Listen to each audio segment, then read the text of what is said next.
guilty of crime.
Ha!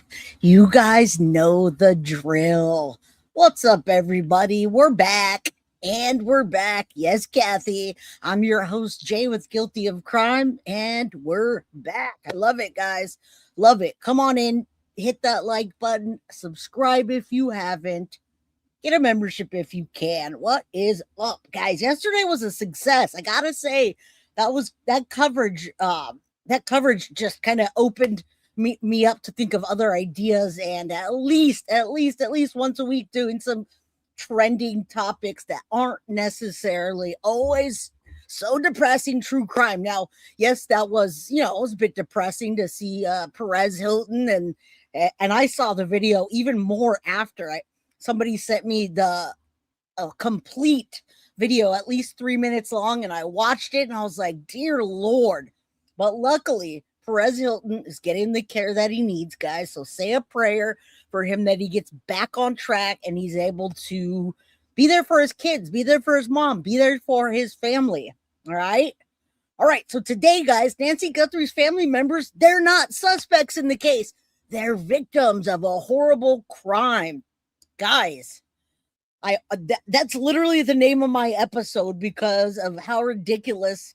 Since the last time I covered this to now, Sheriff Nanos came out on August 2nd on a Saturday to tell everybody Nancy Guthrie's family members are not suspects. They're victims in this horrible crime. Now, guys, so many things. He contradicts himself, and we're going to get into that. Also, FBI is back in the area of Nancy Guthrie's Tucson neighborhood. They're searching it again, and I'll tell you what that means. Then Deception Detective did some really good work with the ransom notes. I also got the ransom notes without being redacted. So it's interesting to see that because they show you the names. You can actually see the names of what they said their name was and what their email address was, what their birthday was. It's crazy, guys. It doesn't make sense, but hey, that's what we're talking about today. What's up, Jinxie? What are you doing? I see everybody saying hi to Jinx, but I don't know. Hey, guys, let me say hello, and then we'll get going. Trigger warning per usual. I'm probably going to trigger you or whoever comes in that doesn't like what my mouth has to say. So, hey, it is what it is, right? Mama Sage, good to see ya. Lady for Justice, Sadie's mama, Mama Pearl, Inquisitive P, how you doing? Kathy, always a pleasure. You guys go sub up to her if you haven't. Isis, Jinxie, support with Steph. Thank you for always sending me those emails. Good emails. Hey, Cal. How you doing? Prayers for Perez Hilton. All right. Absolutely. Hey, Victoria. How you doing? My shadow lion buddy. Lion's in the house. Guys, it's Leo season right now.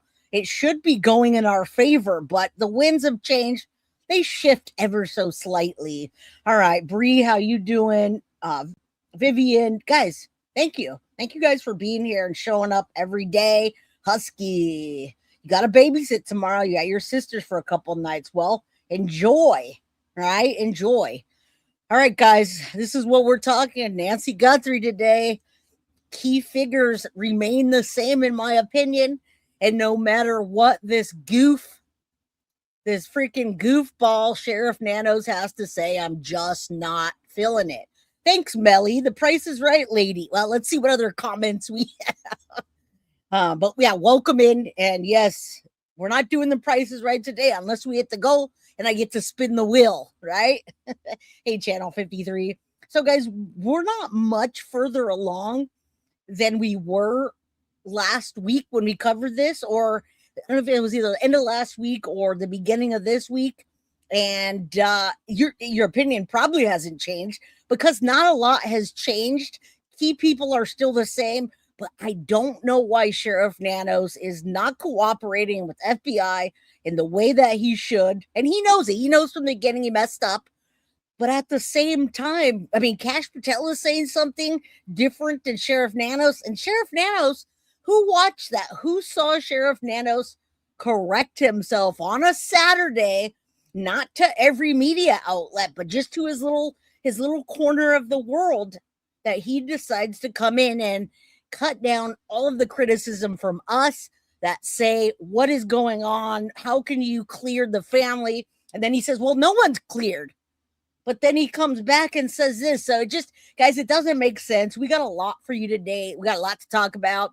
We're still looking at this same person or people that now they're saying, and Sheriff Nanos just recently said that this was from two separate nights. Even though we already think so and we saw that and we've speculated, he came out and he said it recently. So we're going to get into it. How's everybody doing? Michelle, Danielle. He doesn't have dementia. He just lies at everything he says and he can't remember his lies.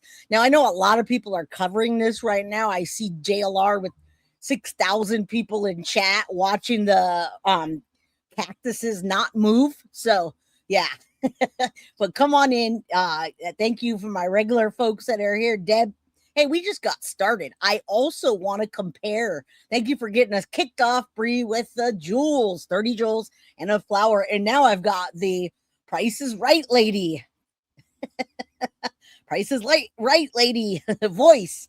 Well, there's a lockup show, Lockup 23 and 1. He sounds like that too. I was listening the other day and I said, there's my guy. It's a Price is Right. Buckle up, buckle in. All right. Guys, Tommaso Cioni and Annie Guthrie. Man, guys, we're gonna come back in a full circle again today. All right. I didn't have a Red Bull this time. I've got iced tea today. But look, I gotta show you something else too, because we're gonna look at these, everything that I've talked about up until now, everything that I've talked about, the language, the wording, the everything of those ransom notes that has come out, every analyst is saying the same thing. Legal analyst, they're all saying the same thing. Who would write that? Either it came from somebody that was trying to write correctly and they used a correction to fix it, or they wrote like that and on purpose and let AI fill in the blanks. So I put up a poem from way long ago, where Annie Guthrie talks about her son Elmo in 2013 with the kids. And she talks about, you can see it says, think of in it. I mean, this is just so weird and off the wall to me. We're going to come back to this today. Okay. But just look at the writing. And guys, I downloaded a video of Annie Guthrie. And I got to tell you, every video that I've downloaded where she's been talking, it's just word salad. It doesn't mean a lot. And neither does that.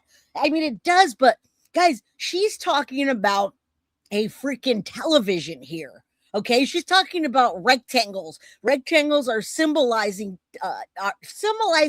televisions.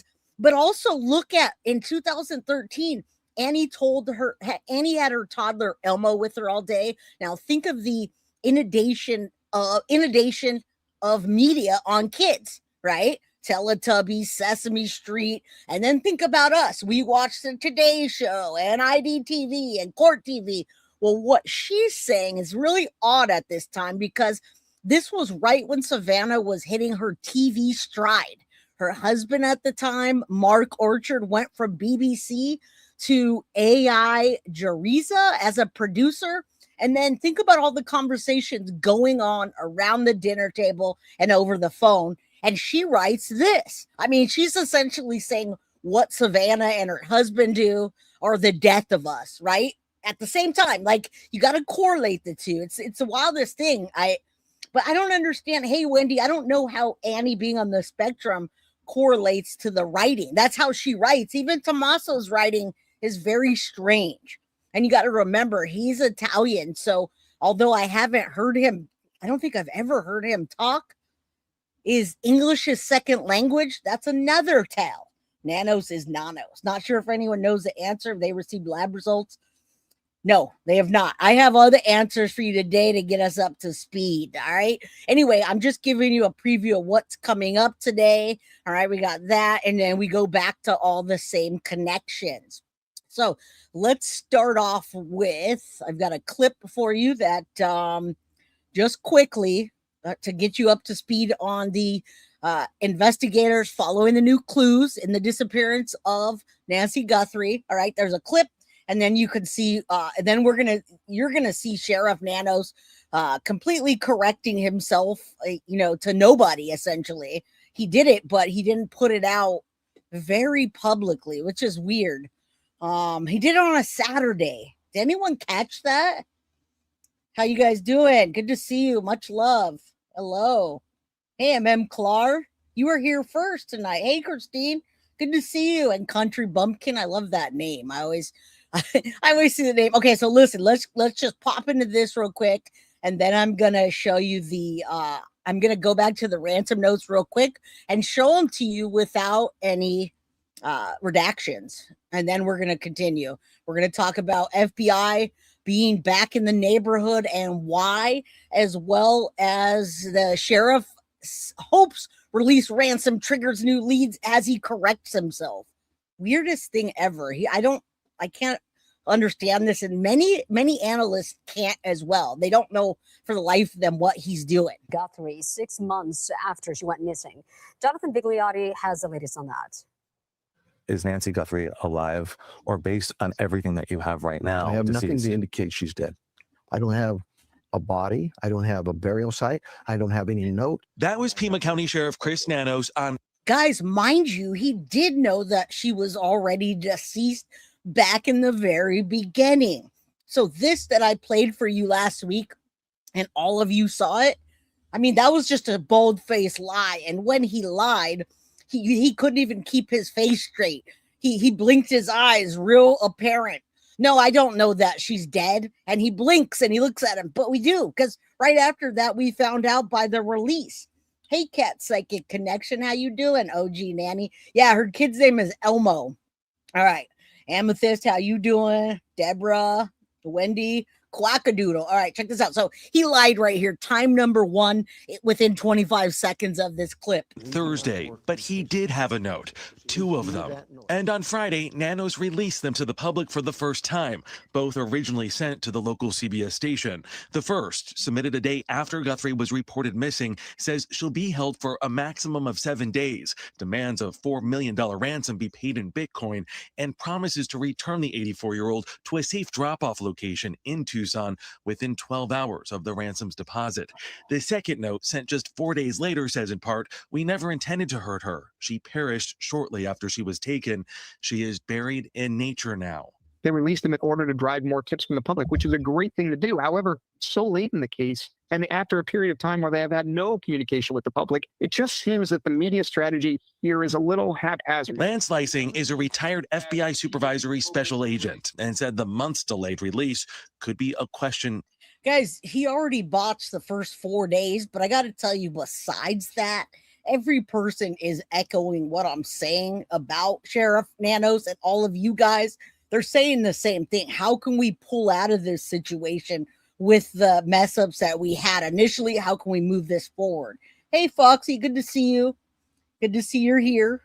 All right, let's continue. I can't even call it.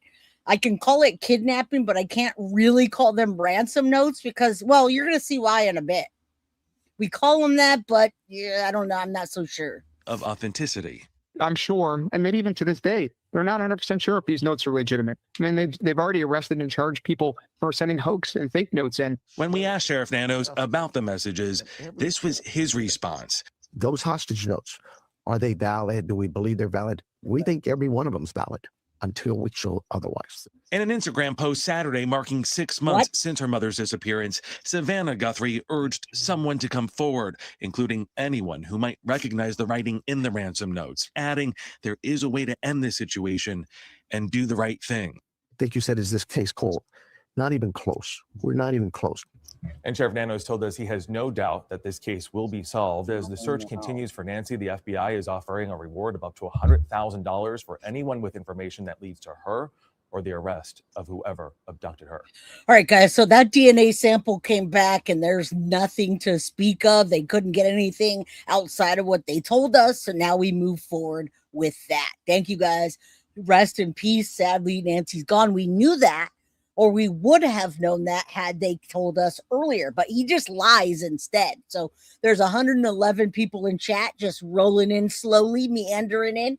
Hit the like button, say a prayer for the Guthrie family. And not that I'm saying the Guthrie families are not suspects. I'm quoting Sheriff Nanos. Also, thank Foxy for the Guilty of Crime 420 membership in honor of her brother. Thank you, Foxy. Appreciate it. All right, Susie. Guys, yesterday was a big turnout. Good to have a bunch of new people here. I've said from the beginning she wouldn't be coming home, unfortunately. Right.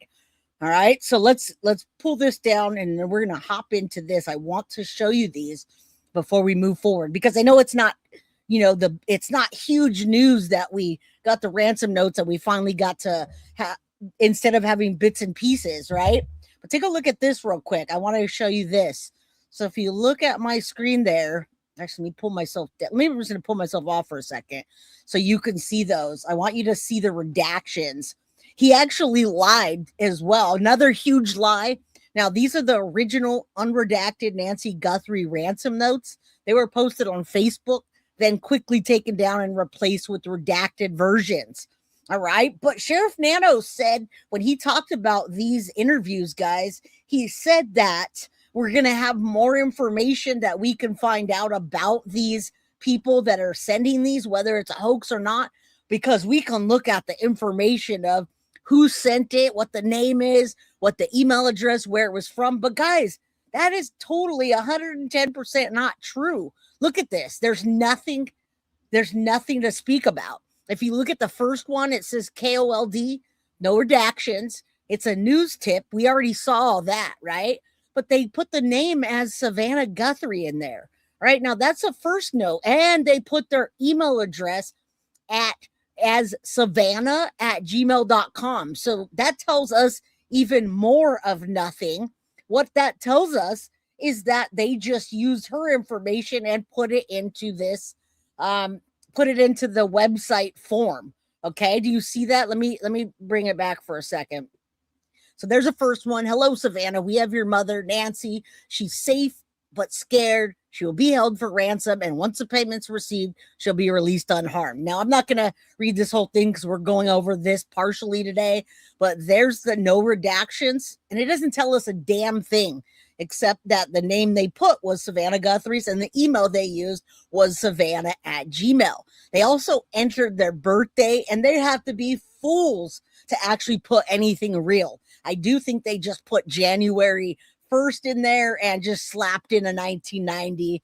And then it says agrees to the terms and conditions. And then again, below, same thing, guys, same thing. Second note, second one that they put on Uncle or those things are so funny. Thank you, Clark. Big hugs to you. Now, if you look at this one, it says the same thing, but it's a different name. It's addressed to the Guthrie family.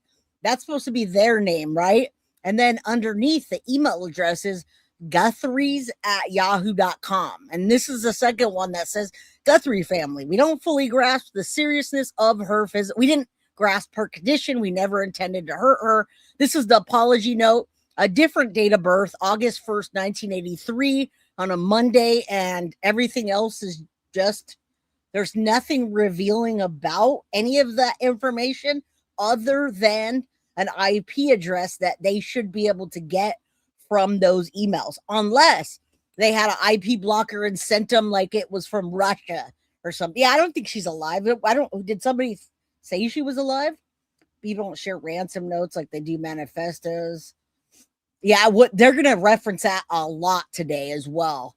All right. There's a lot of referencing to Ted Kaczynski and this, which we don't even know who actually, if this was actually written by AI, was it corrected by AI? We simply don't know much. So let me pull that down. We're going to start with this, and then we're going to go back and take a look at the scene. What's happening there? FBI's back doing things. All right. So I'm sure that's what all the boots on the ground people are looking at, people going back and forth. But right now, we're going to start with the deception detective one. They know who did it. Let's listen up. Investigators looking into Nancy Guthrie's disappearance are sharing new details nearly 6 months since she vanished. Even when a case goes cold, we don't give up on it. God forbid this ever take 50 years, but it could. That statement from Pima County Sheriff Chris Nanos, who said potentially critical evidence recovered from Nancy Guthrie's Tucson home, hair, came back inconclusive. That's the latest on missing grandmother Nancy Guthrie, but don't let the lack of evidence fool you. Guys, we actually get to see Deception Detective's face straightforward. What's up, DD? Thanks for this content. It definitely adds to the case. His breakdown adds to the case, and I echo his sentiment. You'll see when he started talking, the whole thing, from the verbiage to the theories, spot on. Okay, and then the second one, you'll see it's brand new. It just came out yesterday. A little bit different perspective, but not as different as if you saw Dr. G's. Did anyone see Dr. G's breakdown of the note? It's way out there, much different. I think that is the evidence. So in today's video, let's break it all down. I'm Deception Detective, an attorney trained in... Go sub up to him. We love you, DD. ...channel member about it. So instead of recapping the entire timeline, I just want to quickly recap my opinion before we dive into this update. First of all, I don't think Savannah helped take her mother, but that doesn't mean she's innocent, at least not anymore, because there's a difference between planning a crime and helping someone cover it up. If Savannah, for example, discovered that her sister and her brother-in-law Tommaso Cioni were responsible and chose to protect them instead of calling the police, she's now an accessory after the fact. And based on the numerous inconsistencies between what Savannah says she's willing to do to get her mother back and what she's actually doing, I think that's exactly what's happening. If I'm right about that, the reason why is still a mystery. Maybe she's being coerced or intimidated, but I think the more likely scenario is that she's in deep denial. And based on this new update and interview with Sheriff Nanos, I think he's also in denial about the family, which, unlike Savannah, is actually and that's why this perfectly lines up, because right after this, I'm going to show you his denial.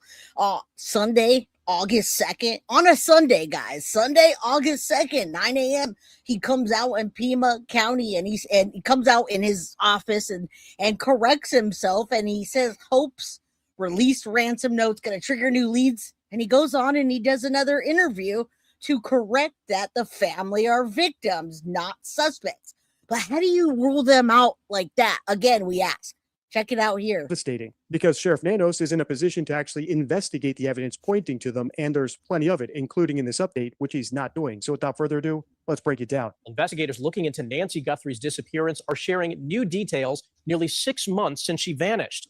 CBS News national correspondent Jonathan Vigliotti sat down with the sheriff at the forefront of the investigation. Even when a case goes cold, we don't give up on it. God forbid this ever take 50 years, but it could. That statement from Pima County Sheriff Chris Nanos, who said potentially critical evidence recovered from Nancy Guthrie's Tucson home, hair, came back inconclusive. The first clue that Sheriff Nanos is in denial about the family is the fact that he's saying this could take 50 years to solve when the sister and brother-in-law, as far as I'm aware, have not even been interrogated by the police. The implication is it would take half a century for him to pursue people who statistically are the most likely culprits when a grandmother goes missing, the immediate family, specifically the caretakers who are known to have seen her the night she disappeared. Again, like Savannah, maybe he's being coerced, maybe he's corrupt and being bribed, maybe he's incompetent. But I think the more likely scenario, based on all the analysis I've done over 15 videos, is that he's simply experiencing extreme cognitive dissonance or denial. And you'll see why I'm pointing that. And guys, even with that, even with the denial, I absolutely think that since we're talking about Savannah in chat,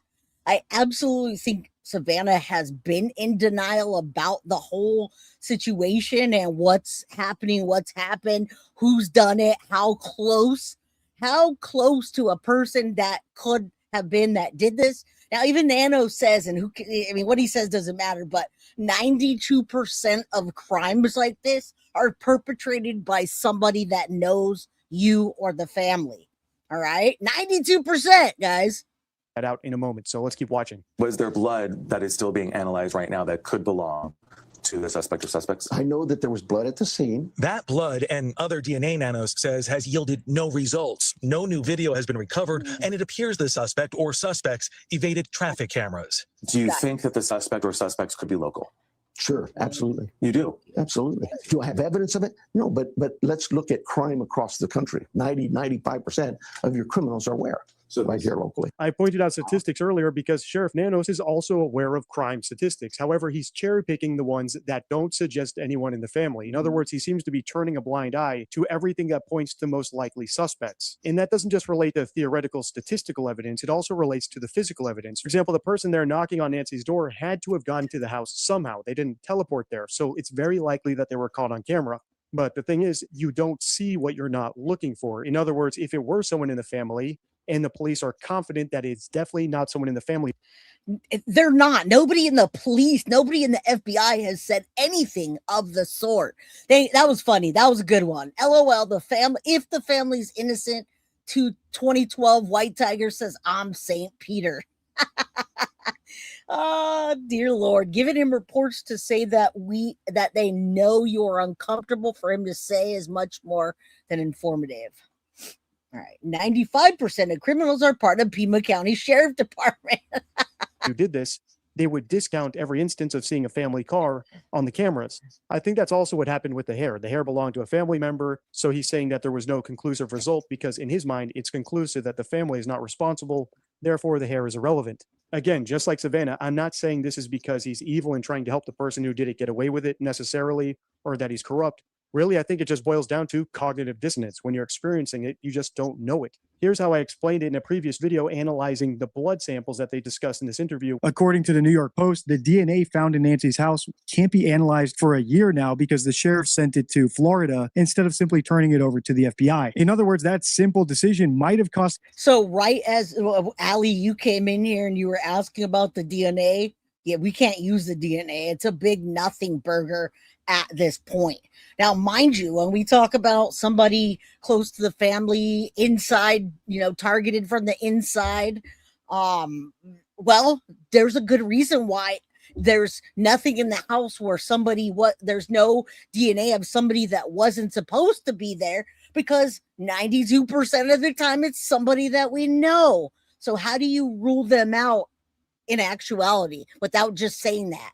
The Guthrie family any chance they had at finding Nancy alive. There's a giant difference between identifying an abductor within 1 month and identifying them a year later. But I haven't seen a peep from any of them. No outrage, no lawsuits for incompetence, nothing. So what's going on here? Well, I think the FBI is working with Savannah, and I'm sure they're noting just how bizarre the rest of the family's reactions are. Their reticence to make any appeals to any kidnappers the way Savannah is doing. Their reticence to make any complaints about how the police are fumbling the investigation, or any statements or appearances at all. That video was from 5 months ago, and hopefully the point I was making in it is clear. If deep down you're dreading the results of a DNA test, you might just go out of your way to send it somewhere where it can't actually be tested, or it will take a really long time to get the results back. In Savannah's case, she might be dreading deep down that the blood actually does point to her brother-in-law Tommaso or her sister. And in Sheriff, but I mean, do you see that we're not the only ones? Like, there's so many people that are analyzing this case that aren't on the inside of it, that haven't been covering it this much, that say, man, I'm looking at the complete picture. And number one, the very first suspect that we're always going to get is a husband, a wife, or somebody close to the family that's there internally. But they didn't do that. Instead, they ruled them out without even. So, yeah, the whole family at this point, you're absolutely right.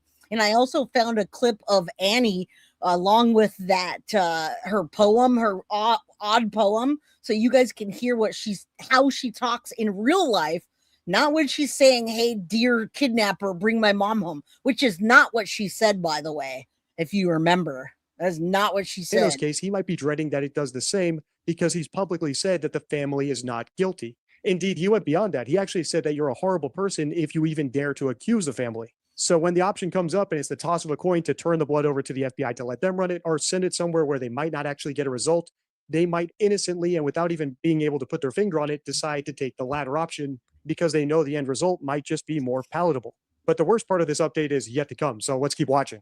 Our family is in agony. We are in a nightmare that will not end.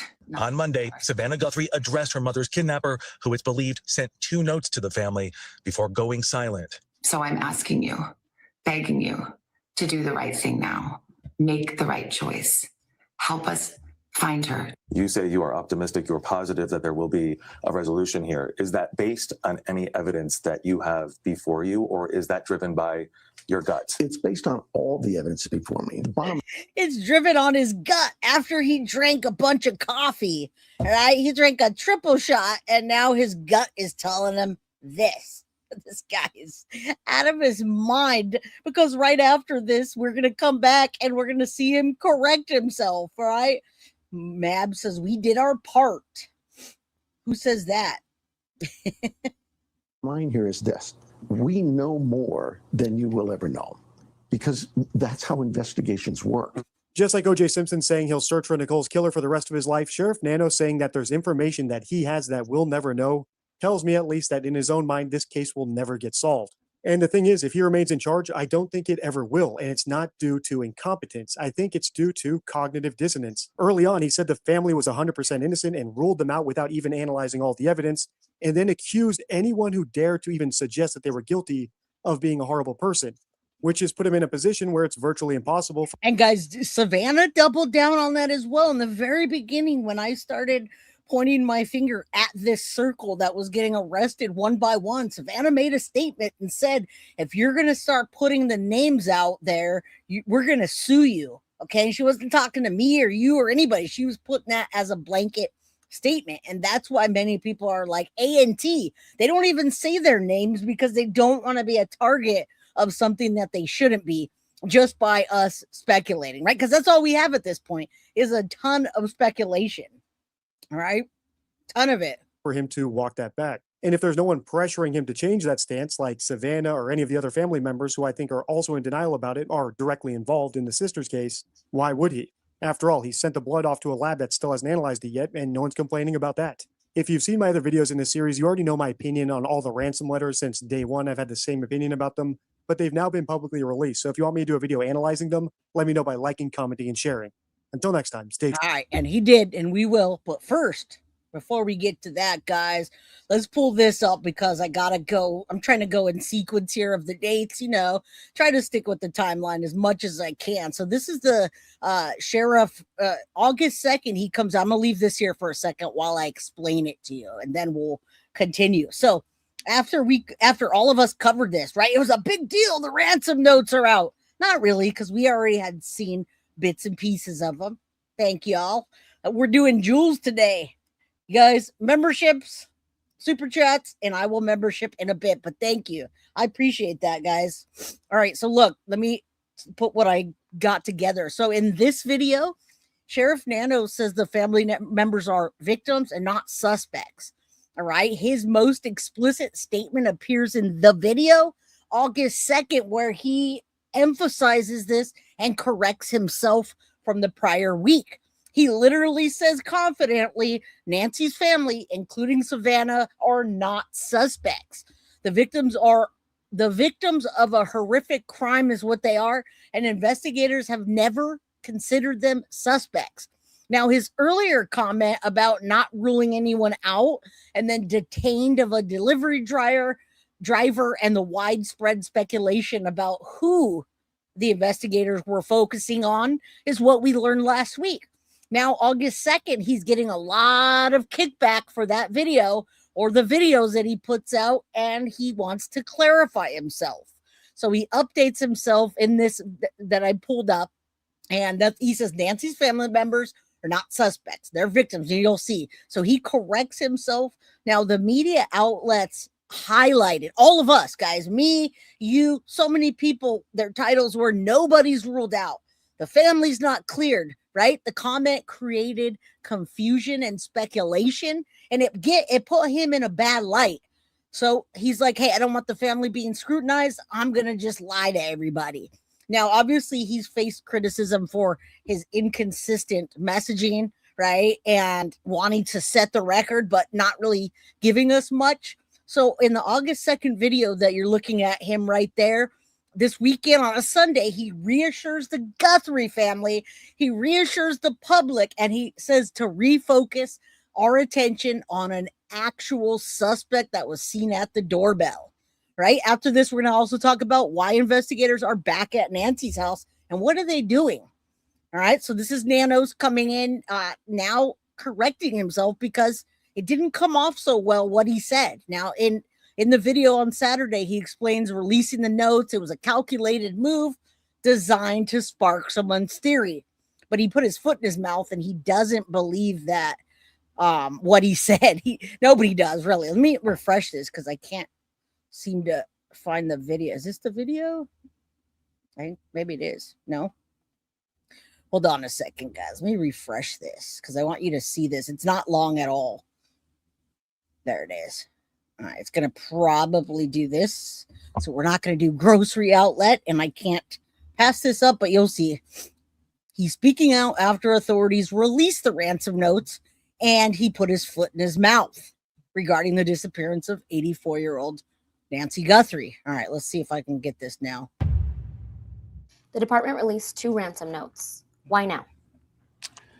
Well, really 2 reasons. One, it's out there. People have been, media has covered some of this, and we just saw what was being said and felt like we need to put something out that's really accurate. And I 100% think that everything he's doing is based on something he's hearing out of his ear directly from, like I said, I know Savannah has planted that from the beginning, and it's very risky for him to parade the family or say that they're not clear, because obviously he's correcting himself. All right. I hope not either, but I don't want to go that far yet. Is Nanos free to run the, wouldn't matter. What wouldn't matter? All right, let's continue. This is his redaction from last week. He wants to let you guys know. This was the time. We felt like, investigators felt like there's a number of pieces of information in these notes that it just might jar someone to say, I've heard that, or the wording, the style of the writing is, might jog somebody to kind of think about who would have written this? How was this done? I think anybody who reads them, my investigators, we look at it, and clearly there's things in there that are very concerning to our investigative team. So we hope that. What is it that he said so far, guys? Anybody? Why would he help hide who it really is? I don't think that it's like that, Colleen. I don't think he's trying to hide who it really is. I think he doesn't want to get himself in trouble with the Guthrie family that has a big influence in the Pima County area. Okay, so I don't think he's purposely trying to hide them and hide evidence. Maybe, but I don't like to go that far. I like to stay with Occam's razor. All right. No, it's his own employee. He went and did this after he got blowback from his other interviews. So he went on his little tiny station and had the lady in the office, like I shared with you last week. I actually shared another interview with you that wasn't online through the media. It was only through his little tiny platform. And it was a female in his office, an employee asking him questions, not a journalist. All right. Yeah, they do. We're going to talk about that because the inconsistencies and the grammatical errors could be AI generating something from somebody that doesn't quite speak English that well, or the way they write, they wanted to disguise it. Either or. Right. That by releasing the actual note, we'll get some response from the community. Did the Guthrie family know you'd be releasing Absolutely. this? Absolutely. What's your message to the Guthrie family? Give me money. We're still here. We are not going away. If you could just see the team working, you would see the energy, See, the concern. you see what he's doing there? He's completely sending this to the Guthrie family, saying we're here, we're not going anywhere. Now, some people speculated this interview, and they said, is he sending a message to the Guthrie family saying we're not going anywhere? We see you. Nah, he's completely just kissing their ass. All right, that's what he's doing. And yes, Occam's razor is the simplest explanation, usually correct, and it veers off a little sometimes, but I never like to jump to conspiracy theories first, or just wacky out of the, just made up stuff. I can't get down with that. They're fired up, and we'll continue to work this case hard. Is there anything that I forgot to ask or that you want to add? There is a number of issues have been brought up about people being cleared of this investigation.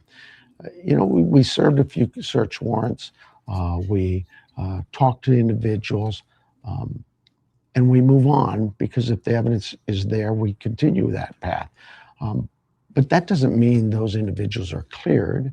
It just means that we met with them because we felt like there was a need. So he's met with them because he felt there was a need, but he did not. And this is the first thing you should do. You're going to see right after this, because we are breaking those down with Deception Detective from the video yesterday. This is almost despicable, and I don't know why it's acceptable what he's doing here. If he's going to say that he's talked to the family and probable cause through evidence, well, the first people that you're supposed to interrogate, and maybe you don't want to use the word interrogate, but interview, would be the family, the caretakers, and who has the means, motive, and opportunity. Guys, that never changes. There was probable cause established through evidence, tips, whatever, and presented to a court, and we went on. Does that mean those individuals are cleared? Not necessarily. It just means that we took a look at something that was concerning to us, and now the evidence takes us elsewhere. But more to that point, Hey, I Rocco. can't be more clear. I said this earlier on, and I say it again. The Guthrie family is not and have not been suspects in this investigation. See, I got him in trouble, that last one. Talked with them. How about you interviewed him? You interrogated Worked him? with them. Worked with They them? are not suspects. Did you They are shine Savannah's shoes? They are not victims of a very suspects. They are horrific crime. victims of a horrific If someone crime. does have information that may help investigate, Right after this, Savannah, it's Sunday. I'm ready. Come over here. If you need your shoes shined, your car washed, I got you, Guthrie's. He literally did this just to say that. Nothing else meant anything, and that was what I quoted. I know I was talking a little bit, but this is what I worked with them. They're not suspects right there. They're not suspects. They are victims of a horrific crime. And that's the title of today's Are episode. not suspects. They are victims. Thank you, my Victims of a friend. very horrific crime. if someone does have information that may help investigators, where should they call? Either tip line, 1-800-CALL-FBI or 520-351-4900 is the Sheriff's Department tip line. Thank you, can my even friend. call 911. We just need you to call. Choo choo. All right, so TMZ put that out. It was on his At Grocery Outlet, extreme value start. No, get out of here. We're gonna pull that down. We don't want Grocery Outlet, but we do want I don't want that blank. Thank you. Choo choo. Time for the Red Bull. Thank you for the $5 super chat. All right, let's get back to it. Listen, yeah, I want to show you some wah before we even get into that. Just for a minute, guys. I gotta play this for you, and then I'll show you her words again. I'll put that up for a second, and then I'll put that just so you can see that nothing seems to make sense either when we look at again at the ransom note. Right? Look at, what is this? There were rectangles everywhere. Then without them, no one could sleep anymore. The noise, angular, punishing. It was all over the world like this. But the world stayed world. What? Broke open ghost could open haunt, didn't leave to listen in because there were no reverberating walls, everybody sitting up in torn up lawns, or even in the circle. What does that mean? What? Anyway, I'm going to tell you in a bit because each one is like, I guess, translated. If you look at the lines, the rectangles that she's referring to everywhere are TVs and computer monitors. All right. So I just wanted you to see the way her writing was before we got into this. Thank you so much, Kathy, for the Guilty of Crime membership. Guys, if you received a membership, please thank Kathy. We appreciate you. Go sub up. All right, listen to this. There's a bunch of different interviews, but this came from, now it was posted January 6, 2025, but back here it says Global Conference on Advanced Mental Health, right? Sophia University, August 16 through 18 of 2024. I want you to hear her talk, not in the fashion of I want my mommy home or whatever we've heard her say, just how she talks. All right. Coming from a creative background, not necessarily a transpersonal background, I was amazed and really happy to find a context for something I've been developing in a different field. Okay. So it was really exciting to understand that there are already terms out there for this practice that I've been developing. And so I think that's the thing that I'll be thinking about is, so where do I go from here? How do I blend what I know with this new field of inquiry that I'm just getting to know? Yeah, I think my question really is going to be, what can I learn from this field? It's a new field for me. And I'm really going to be delving into the works of my fellow panelists. And so yeah, I think my question is going to be, well, how does transpersonal psychology apply to me as a creative writer, and how will it influence the manual of the craft of attention that I'm writing? So yeah. What did she say? Hey, my co-host Devin Rowe. I don't know what she said, guys, at all whatsoever. I don't understand her writing. I don't understand what she says, and I can't comprehend when she's saying, "Mommy, come home," either. All right, now Rocco and everybody else that want to know about whether I think it is a hoax or a ransom, we're going to talk about that right now. All right, with Deception Detective. Again, this came out yesterday, August 5th. Today we're August 6th, and then we're going to move to August 6th in the new article where they talk about the heavy monsoon rains in the Tucson area and what they're looking for and why they're back at and around that Guthrie's house. All right, Savannah Guthrie. Now, mind you, they've been to Annie's house 3 separate times, and they had their car for almost a month. Maybe that's what he's talking about in the clearance of them. I don't know. But you guys tell me what the hell that she said. I'd like to know. I have no idea what she said. I don't know. There's no translation for that. All right, let's listen up. This is about that, and it'll hopefully answer some questions. And we could also go over Dr. G Explains if you want. That breaks down each line. But it's weird because it's much different than I've seen anywhere else. My investigators, we looked at it, and clearly there's things in there that are very concerning to our investigative team. So we hope that by releasing the actual note, we'll get some response from the community. Did the Guthrie family know you'd be releasing? Absolutely. Did the Guthrie family know you'd be releasing? Absolutely. Well, they asked for it. Today, let's analyze the original Nancy Guthrie ransom note. I'm Deception Detective, an attorney trained in statement analysis. This channel exposes lies and manipulation. So if that's your thing, hit subscribe. For early access to new videos and over 80 exclusive videos, consider becoming a channel member. Link in description. There's an entire field of statement analysis dedicated to identifying anonymous authors. It's called forensic linguistics, and it uses everything from syntax to vocabulary to demographics. But before we grab our calculators, we need to answer this. Do we even care who wrote this note? In other words, is it actually from someone who kidnapped Nancy Guthrie? Or is it a hoax from an opportunistic scammer on the other side of the globe? Or is it from them, from the people that took her, and it was just an afterthought?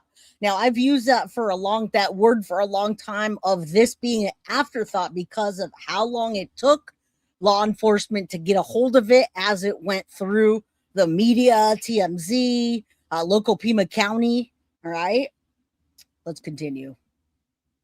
But anyway, we saw this redacted, guys, and Sheriff Nanos claims that they have more to look into with the names and the email addresses. It's nothing. It's fake birth dates, in my opinion, and they reference Savannah's email and the Guthries. I don't even think those are really emails. It says the Guthrie family at yahoo.com. Right? It was just an attention getter. Or even someone just trying to make Nancy's disappearance look like a kidnap for ransom. 5 months ago, when all we knew about this note was that it was sent to the press, had multiple deadlines, and contained no proof of life, I was betting on the latter. Now that I actually have it, I'm convinced. So let's read it together and count all the red flags. Subject, news tip. And we're already off to a bad start here because this note, as you can see, was sent through a newspaper's online tip form.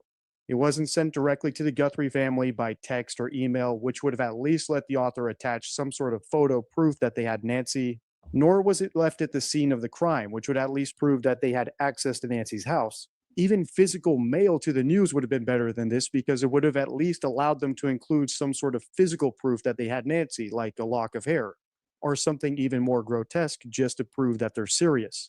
And on that note of seriousness, look at the subject line, news tip.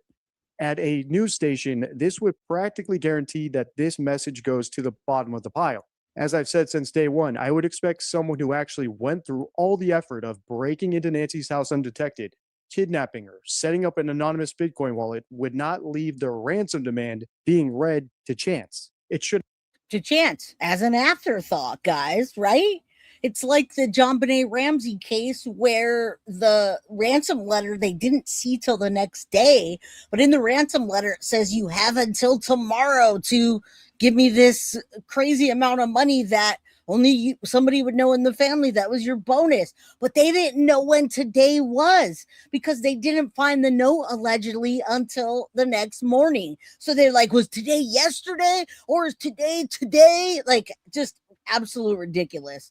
Hashtag find Nancy Guthrie. I absolutely have not thought she's been alive since the very beginning. I think that she died probably within 24 to 48 hours of them taking her, right? We saw her heart, or we heard about her heart spike when at 2:00 in the morning when they allegedly came in, she got a heart spike and then disconnected from the from her pacemaker. have to be said, but again, the main priority of a kidnapper who kidnaps someone for ransom is collecting their ransom. It's the one thing they don't leave to chance. I need to tell them to give me my money, where to give my money, and when. Now, maybe this is an amateur kidnapper, but I think more than ever, as we continue reading this, that it's a hoax. So let's continue reading. Question or comment. Hello, Savannah. We have your mother, Nancy. She is safe but scared. She will be held for ransom, and once payment is received, she will be released unharmed.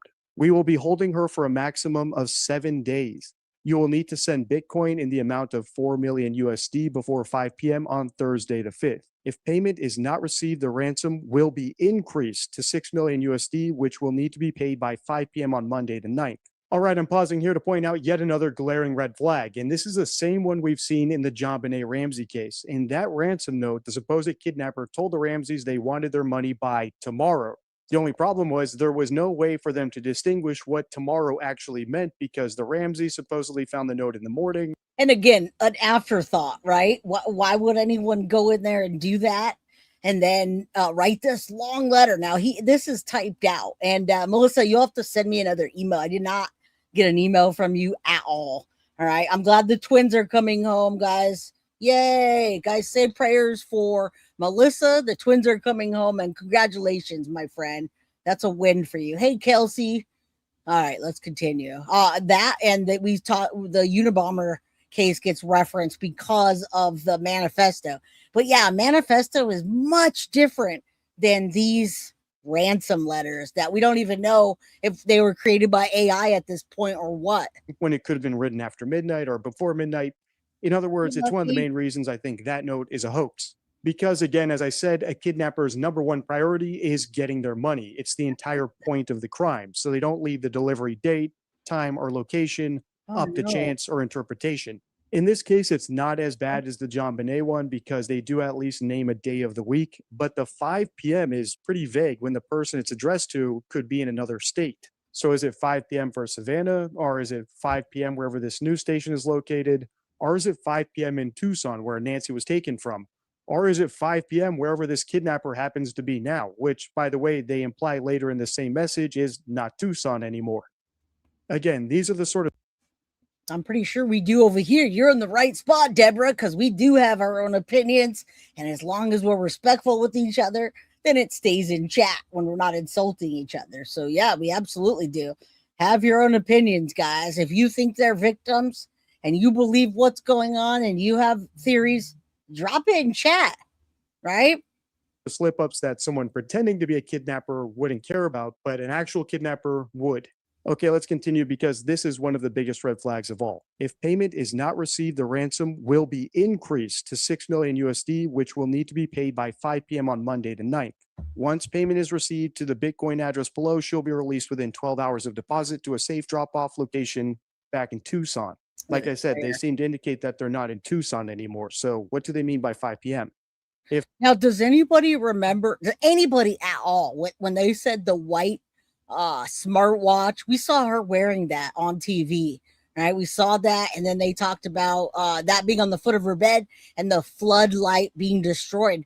Was that revealed? I don't know. At Tucson, maybe you know, or somebody that's been just watching every second of it. Did they announce this before? Yeah, no, I don't think they would have been arrested at all. Nanos does have tunnel vision, but I don't think he wants to arrest anybody connected to that family at all. If payment is not received by the last deadline on Monday the 9th at 5 p.m., she will be killed. Your mother is aware of this and her life is in your hands. When you owe the bank money and you can't pay it back on time, they charge you interest, maybe penalty fees, maybe they ding your credit score. And they do all those things because they can't force you to pay up by torturing your mother. Kidnappers, on the other hand, can, which is why the threats that they make don't involve penalties, fees, and other sorts of benign punishments. They involve violence, specifically violence to the loved one that they've kidnapped. To put it another way, I don't think the person who wrote this note actually has Nancy Guthrie because they're not threatening to do anything to Nancy Guthrie. The threats they're making are the type of threats you make when you have zero leverage. If that last line were all I knew about this author, I would think they're a hoaxer. And even without this information, I did think they were a hoaxer very early on in the investigation, since day one. Does anyone else now think that? Does anyone think that these are completely just an afterthought and it was somebody else or multiple people? Because mind you, these two probably came from the same people because we see the way they came in, how they addressed it, the things they said. All right. I'm just curious what you guys think. If it's just completely off base, that this was just somebody that picked up on the story, it saw how big it got, and then sent this to news stations and to TMZ. Can we offer up nanos to the kidnappers if they tell us where Nancy is? Then again, they may pay us to keep him, right? Yeah, and by the way, people asking what's happening to nanos, nothing, right? It went for a vote at some point, a month or two, I don't know how long ago it was, and nothing happened. They decided to keep him, all right? But the craziest part is we're only halfway through and it gets worse. So let's continue reading. And again, if you're not convinced this is a hoaxer because of the method of delivery, which was completely unserious, or the threats, which are also completely unserious, or even the priorities, like actually collecting their money, which seem to be an afterthought, right? Maybe this next detail will... A kidnapping for ransom usually means that you receive money for information, or at least what they told Savannah was her body. She's buried in nature, and hey, just give us the money. We'll, they didn't really say give us the money, we'll tell you where her body is. They didn't do that. I don't know. That's a good question. Does anyone know how long his term is? The DA hasn't said if sending him to grand jury yet for perjury. Yeah, we know how that goes, though. We definitely know how that goes. Well, I won't hold my breath. Convince you. Let's keep reading. If payment is not received by the last deadline on Monday the 9th at 5 p.m., she will be killed. Your mother is aware of this and her life is in your hands. It is in the best interest of everyone to have this completed as soon as possible. You will not be able to contact me from here on out. There will be no negotiation. Do not play games. Law enforcement will not be able to help you. At the bottom of the note, almost as an afterthought, she had a white smartwatch on the floor of the foot of her bed, and the white floodlight in the backyard was destroyed. Again, this note wasn't left at the scene of the crime, which would prove that the author is actually the person who took Nancy, or at least had access to her house. It contains no photos, right? It wasn't sent by email direct. Shout out to Flojo. What's up, buddy? How you doing? Been working hard, huh? Haven't seen you around too much, but I know you're a busy guy. All right. Shout out to Flojo. You guys want to drop his link? That would be awesome. Go sub up to him. All right. We got much more, guys. Buckle up, buckle in. To the family where they could show photo evidence that they actually had Nancy. The threats suggest that they don't have Nancy because all the threats are the same sort of penalties a rent-a-center would impose on you, not someone who actually has her mother and is dangerous enough to kidnap her and torture her. And the details here that they provide supposedly to prove that they have her, or at least were in her house, seem to be things that anyone, even on the other side of the world, for example, a Nigerian Bitcoin scammer, could find by simply Googling her. She had a white smartwatch, and her exterior white floodlight in the backyard was destroyed. As I said earlier, the police also released a second note at the same time as this one, which apparently is written by the same author. The department released. Wait, what? Sadie's mama, I hope you have a good night. Prayers to you. I'm not sure what you tried to tell what happened and we missed. Yeah, I'm, when I'm reading and stuff, I can't see anything. So I hope you're okay. Whatever it is that you're saying, you guys check with the mod. 2 ransom notes. Why now? So if you want me to analyze that next, let me know by liking, commenting, and sharing. Check the end screen for my analysis of the John Benet Ramsey ransom note, as well as my entire Nancy Guthrie playlist. Until next time, stay true. All right, so there we go. His little short segments. Those are good, right? All right, let's talk about the them back in the area. All right, let's go over to here. And I think his term is up. Yeah, they did say that. Let me read that because I know you guys have been asking. And who dropped that right now? I posted up there. Thank you, Lucky. So Chris Nanos, the current Pima County Sheriff in Tucson, Arizona, is serving a 4-year term that runs from January 1st, 2025 to January 1st, 2029. Now, I also saw that they're making a decision if they're going to file perjury charges on him. Hey, I'm just going to, in my opinion, they might be doing that, but I have no idea if anything's going to come out of it. Now, it's so hard to break this down. Most people say Apple Watch if it's an Apple Watch and not a smartwatch? Correct. However, there's no way to even break down those notes in that way, Colleen. And that's what we've been saying. If you look at the notes, nobody writes, I need, 1 million USD. Nobody needs to write that. We're in the US. We don't write, I need $20 USD. Foxy, can you give me some USDs? Right? So the person that is also calling money USDs and an Apple Watch, a smartwatch, potato, tomato. We don't know if those letters are AI generated, if it was somebody shitty writing and there's errors, so they corrected it. It's too hard to pick it apart. And if you guys want, I could pick each word apart with Dr. G. He rips each one apart, but it's a much different delivery than any of this. All right. Bananas. Planting evidence wouldn't matter. Who would plant evidence? Who's planting evidence? They didn't have enough signatures to try and just him. It was reported last week. I have trouble typing. No, don't worry about it, Sadie's mom. Here's the thing is we've talked about all this in the past. And I knew it wasn't going anywhere, but officially it looks like last week they reported that they didn't have enough signatures. All I saw was a while back and they said, we're not going to let him go. That's it. I didn't see all that. All right. Right. Most of the romance scammers, catfish are from Nigeria. Duty Ron guess seems like someone's doing a translation. Yeah, exactly. A translation. That's part of it. That's part of the theory. All right. I love Duty Ron's and Ed. All right. So listen, Nancy Guthrie's Tucson neighborhoods search again. And that's what everybody's watching. They're watching the people go back and forth. heavy monsoon rains, which I did not realize were happening there, August 6th. So here, this is the retired Pima County Sheriff's Lieutenant, and he says the heavy rain may have exposed new evidence in the Nancy Guthrie case, which rightfully so, guys, because I still don't understand why we haven't done boots on the ground initiatives, only because we've established that she wasn't alive in almost the very beginning. We're at 6 months now. All right. So let me just play this and then I'll move forward. If I missed anything, I'll read some quotes.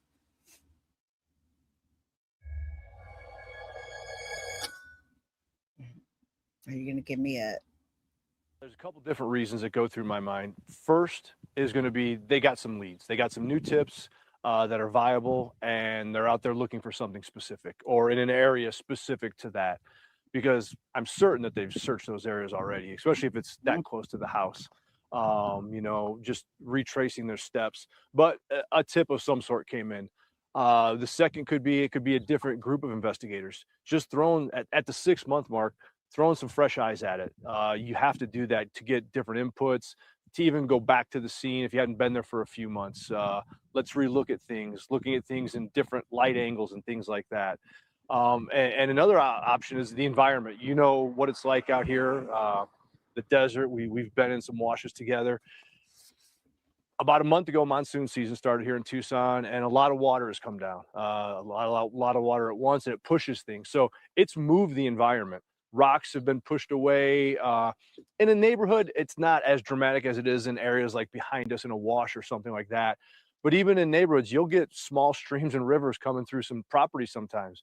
So it can unearth things that you didn't see before. It can move things from one side of the neighborhood a couple blocks away, just like that. So all of those things are legitimate reasons why they could be out there again. Depending on the wash itself, it could be anywhere from just a few inches, which can still move cars, 6 inches of water, that's how move a car, to 8, 10, 12 feet, just depending on how wide it is, how narrow it is. I mean, I guess we're hoping for a miracle here for the monsoons to just move stuff out of the way, right? Katie says YouTubes were there until they got in trouble. Yeah, the YouTubers were there. Are they all gone now? I'm curious. I'm not in that area whatsoever. And the other people that I see are streaming from their house now. Lucky you just have a hard time with people listening to what I say medically, and it's just rough. I'll come back later. It's hard to say these, Momo, because all of your comments don't come in at the same time you type them. So I think it's just hard to follow. I don't think anyone is personally not listening to you, but I'm sorry you're feeling that way now, and I hope you feel better. We're here. All right, we're here. All right, let's continue. And everything involved, but it's not uncommon to have vehicles just inundated, and it's going over not only the hood but the roof line and everything. And sometimes you won't see the car for an hour or two until the water recedes, and then you end up going back and looking in and things like that. It seems like it's pretty stable, but like I said, in the monsoon seasons, all this is moving. The rocks are coming down, the branches are pushing things one way or another, and everything's just kind of getting jumbled up. We're at 6 months. I've spoken with folks still. I still stay in contact with folks. It's been quiet. I know they're working hard, working on anything. It hasn't been that quiet, not from the sheriff anyway. Anne says, I saw something that they said a new lead detective assigned. Do you know if that's true? Well, we're going to get into that. We'll take a look at that. I did not see that headline, but I got to tell you, Anne, there's probably 20 headlines right now while I'm streaming on about something different, even though we all have the same information. All right. Freaking commercials just get in there. I know it sucks. I'm sorry, guys. I've been using my Guilty of Crime merch every day. It's just a little shout out to the merch. Well, thank you. Tiff does do amazing merch, and she does custom. So yeah, Nano said no one was cleared, and that's why I called this episode today, because he came back out and he contradicted himself. I think he put his foot in his mouth. All right. He put his foot in his mouth. It got him in trouble. And then, hey, all right, now after this, I'm going to talk a little bit about why the investigators are back. I don't know if you guys realize that a neighbor who lives a door down, these people don't want YouTubers there, but they are communicating with people like Fox News, right? Fox News digital media, what we're looking at right now. And the neighbors who live doors down told Fox that agents have been combing through the brush behind Nancy's home. And she recognized faces from earlier law enforcement. Now, guys, I had not heard that at all. I had not heard they were down there digging back behind the house. I wonder if they're digging for something or what it is that they're identifying. I don't know, but I am curious. Okay, now listen, possible new evidence. They say a retired Pima County sheriff that you guys see him on there. He's in the middle of the screen. Maybe that's what you're referring to. Maybe you're talking about him. Hey, JMC, what's up? Now look, they might be talking about this guy. This is the guy, the retired Pima County lieutenant, said the monsoon's rains may have moved or exposed evidence, giving investigators a reason to revisit the property. So the person that just came in and said, is that true? There's new evidence. Well, that's what they're saying in this. That's what they're saying in this article. They're saying possible new evidence, and I'll post it up here. That's what they're telling you. They didn't tell you what or anything. Now, they're also saying fresh review of leads, right? Sheriff Nano says the investigation is still very active, right? They've got tens of thousands of videos to go through, and they've got to sort through tens of thousands, while returning to the home and having a fresh set of eyes. Now, the sheriff's department officially stated that the task force investigators had not recently returned, but the neighbor's account is detailed and consistent with the prior investigation.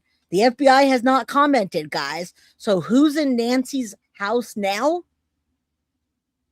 Well, February, as of February, the hell of February 2nd and February 3rd is when they turned the house back to the Guthrie family. Reporters observed no police tape packages were still gone. And we've seen Annie and Tommaso. We've seen sightings, right? We've seen sightings of them coming out, bringing boxes, etc., but not much else. All right. So that's this guy. When they're talking about fresh leads and that, they're referring to that in what I just told you, what I just read to you and showed you. They say they're back at Nancy's house right now. A neighbor cited that they saw FBI combing through the brush behind the house and possible new evidence from the monsoons, as well as fresh new leads behind the Guthrie house. All right, let's finish this and then I'll show you something. There's a camera on someone's home and I want to show you some footage. They can, whether it be the scientific side with DNA and things like that you've already reported on, welcome to following up on leads. And that's probably what the investigators were out there for. And they're just still doing their jobs because that's what they have to do until they get some resolution in this.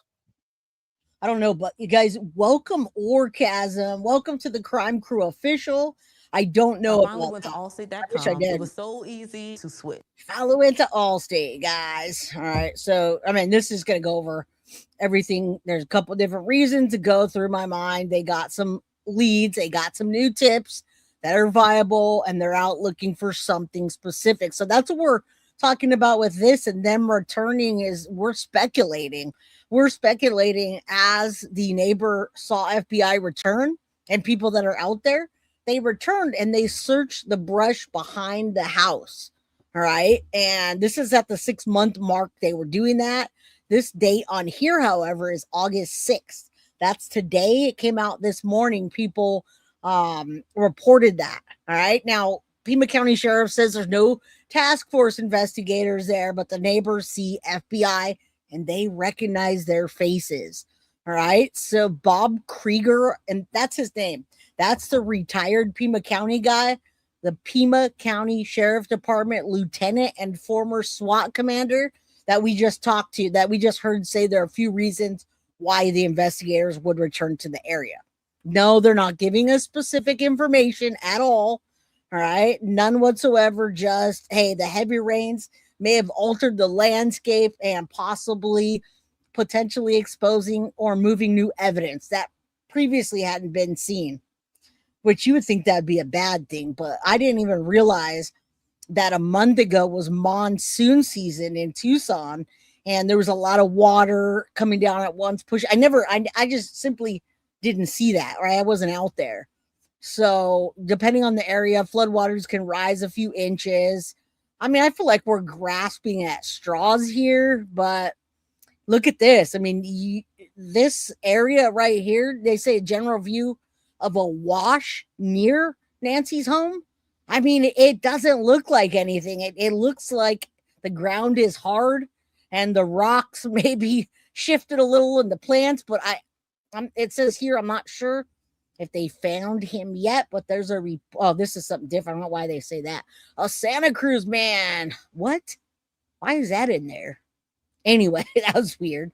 All right, so tens of thousands of leads. We're not going to review that. Let's continue. Let me show you this real quick. There's another article, and I just want to take a look at this where it says Nancy Guthrie update. Investigators return to her Tucson home neighborhoods claim. Again, it came out this morning. I don't know if they're putting these things out there to get renewed tips, but they got to do something. Yeah, thank you. I feel you. They're reaching at this point. That's a huge reach, guys. Writer clearly stated USD more than once, yet didn't specify the time zone, yet addressed to no SG, who is on the East Coast. Right? Thank you for welcoming Orr. Yeah, that is interesting. Tucson. Welcome. Hey, Peekaboo. All right, so let me get this, and then we're going to hop into why I think this truly sorry abductor couldn't reveal where Nancy's body was or is, right? Where her body is buried. Why they couldn't reveal that. Why they didn't reveal that. So that's it, guys. They returned 6 months after the abduction. A neighborhood report seeing FBI searching near the home. Right? We're not, Nanos is just giving us saying they're pursuing leads, but they're not out there, right? And let me make sure there's nothing new that I missed in here. Task force had not returned. However, the neighborhood, who lives a few homes down, claimed to recognize their faces. October 1st, Nanos talks about tens of thousands of videos. Yeah. And then we see this. This was the new plea for Savannah, or from Savannah, right? And this is at the 6 month mark. I'm not going to read that again. All right, let's move on. I want to show you something real quick. I don't know. Maybe somebody knows like what this is, the whole context of this. Check this out. I saw this and there's not much writing. Shanna X, August 4th, that was 2 days ago. It says the neighbor on the hill in Nancy Guthrie's neighborhood had cameras that were recording at the time of her disappearance. I think this might be Mark the Shark. His YouTube channel has always been her number one choice for aerial coverage of the Nancy Guthrie. And then that's it. So let's look at this real quick. I have not seen this, but I want to see what the hell it is. See, this is where the construction is, the pool area. Some guy right there. You know what's interesting about this house is that they do have camera. Sue Yellen. You know what they have? I actually spoke with this neighbor right here. I appreciate you. When I was out there, and she was telling me that, and I asked her too, and I said if the FBI or the law enforcement did get her camera, she said yes. She gave over all that information. I asked her too. I asked her a question. I said, "Hey, were you able to capture a car pulling up? I mean, that would have been such an amazing video capture if this neighbor was." See, guys, I love all the content creators out there, but I cannot sit there staring at paint dry. And that's what I feel like it is when you've got a YouTuber out there just watching the house and watching a cactus My attention span is just not that.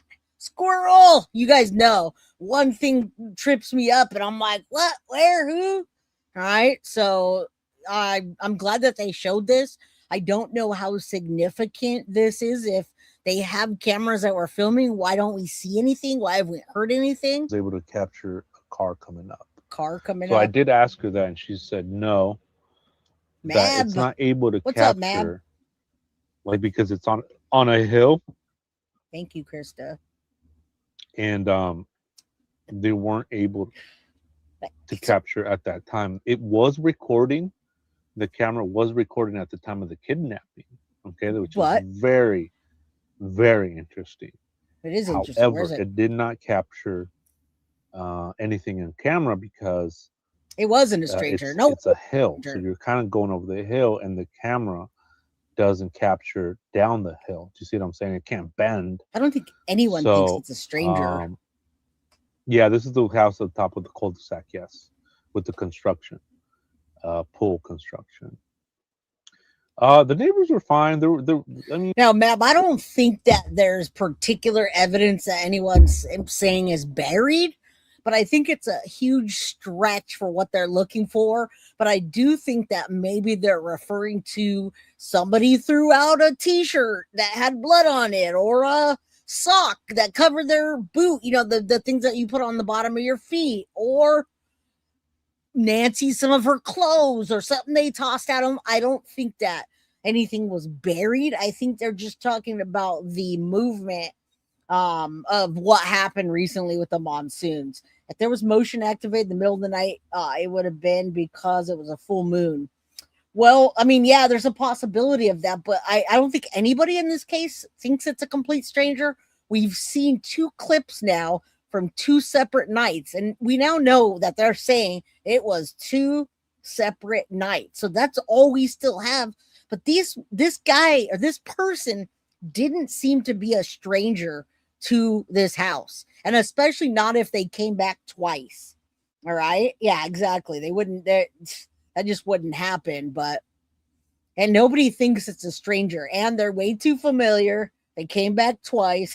I can't watch paint dry in my own house, let alone, I know I can't. I'm like, squirrel. What's going on here? What is this? Nothing's moving. You know, there was good and bad. I'm not trying to clown on anybody. I can't watch that. All right. And then this one was weird too. What the Today Show, Kathy Lee Gifford came on the show, and the Guthrie and a Guthrie family member called KLG directly and told her not to. Right. So then they had to call NBC to let them know that the family doesn't want KLG to speak to them. All right. Savannah is a lead in the morning of the anchor at NBC. Why would they have gone a roundabout way to not have somebody speak about the Guthries? It's really weird. Why is this family member talking to KLG instead of Savannah talking to NBC? Let's listen in just for a minute. It's not very The Today Show wanted me to come on, and a member of her family basically called me and other people that were at least colleagues with her or friends and said, please avoid any media talk right now. I called everybody back and said, I can't. I've been specifically asked from the family not to. So the Today Show wanted me to come on, and a member of her family. That is weird, though. We're talking about the Guthries. As a matter of fact, the name of the title is Nancy Guthrie's family members are not suspects. They're victims of a horrible crime. Yeah, that is. Yeah, that's who it is, Foxy. All right. Such as closing personal. Yeah, tool. I don't think anything was buried though at all. Hey, Deb. All right, let's go into this. This just came out less than 24 hours ago. And I mean, it's pertaining right to these I'm sorry. And it's with monks. We love monks. All right, let's go. And I must say that I am always happy to see the dynamic duo of Chris and Karen. They're just so cute together, right? What they were talking about in this particular episode that I caught really did not disappoint, okay? It was a live titled The Gmail Evidence That Cracked the Nancy Guthrie Case. And it's titled that way because Chris McDonough is of the belief that the FBI should know who those emails were from, the ransom notes, of course. What I think is happening is they have an idea and they probably know, but they don't have enough to put a package together and put bracelets on people. Okay. Now, hang on. That's really important. And I think we should take just a second on that. I love people that clip the interview room because I truly don't have 4 or 5 hours to sit here with you going over their stuff. Great content, but it's always too long for me to, and they're, live streamers. I'm not going to live stream with a live stream. So yeah, shout out to Monks for getting this clip. Hey, Coffee and Dog Studios. Hope you're doing well. Happy almost Friday, right? Oh, I wish it was Friday today. It's one of those days I'm like, it's a good day. It's a good day. All right, guys, I'm going to gift a membership. Do me a favor. Hit the like button. If you didn't remember and you're new, please subscribe. Get a membership. I'm going to gift one right now while we listen to this. Saying, and the light came on for me today, they have to know who wrote the notes. Okay?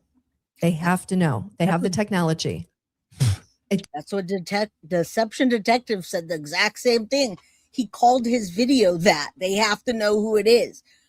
Doesn't mean they're ready to make an arrest, is what Chris just said. And considering that the IP addresses matched both emails, that's a clear link, okay? That the emails are originating from the same network. However, I need to add that this is just one data point and that authorities will still have to piece together the rest. I think a subpoena should suffice. Give that to the internet service provider, and within their reach, they would have access to some pretty crucial information. However, if it was that cut and dry, okay, a part of us just can't believe it's that easy. A person in their crosshairs in which they haven't, revealed yet, which is understandable, of course. Then for any of us, I will say that at any point believed that this guy was a mastermind, because of the simple fact that he has not yet been caught. If the FBI already has him in their crosshairs, then we might have to look at him as a little bit less than the sophisticated mastermind. Chris and Karen would go.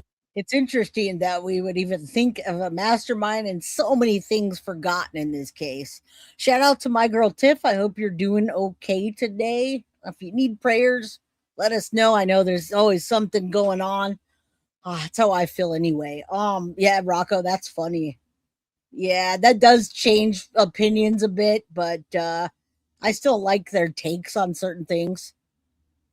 On to point out, the perfect case study to strengthen that fact. And that, of course, is the arrest of that dummy, Derek Kalela. And so, when you combine the hefty brain power of this brilliant couple, we have to respect that they concluded that this could possibly be because even if the FBI knew who the people were that wrote the ransom notes, the FBI especially will not move unless they have all their ducks in a row, right? They have all the players identified with a clear timeline and motive. If the FBI is 90%. See, that's a problem, guys. We're 6 months in and we don't even have a motive.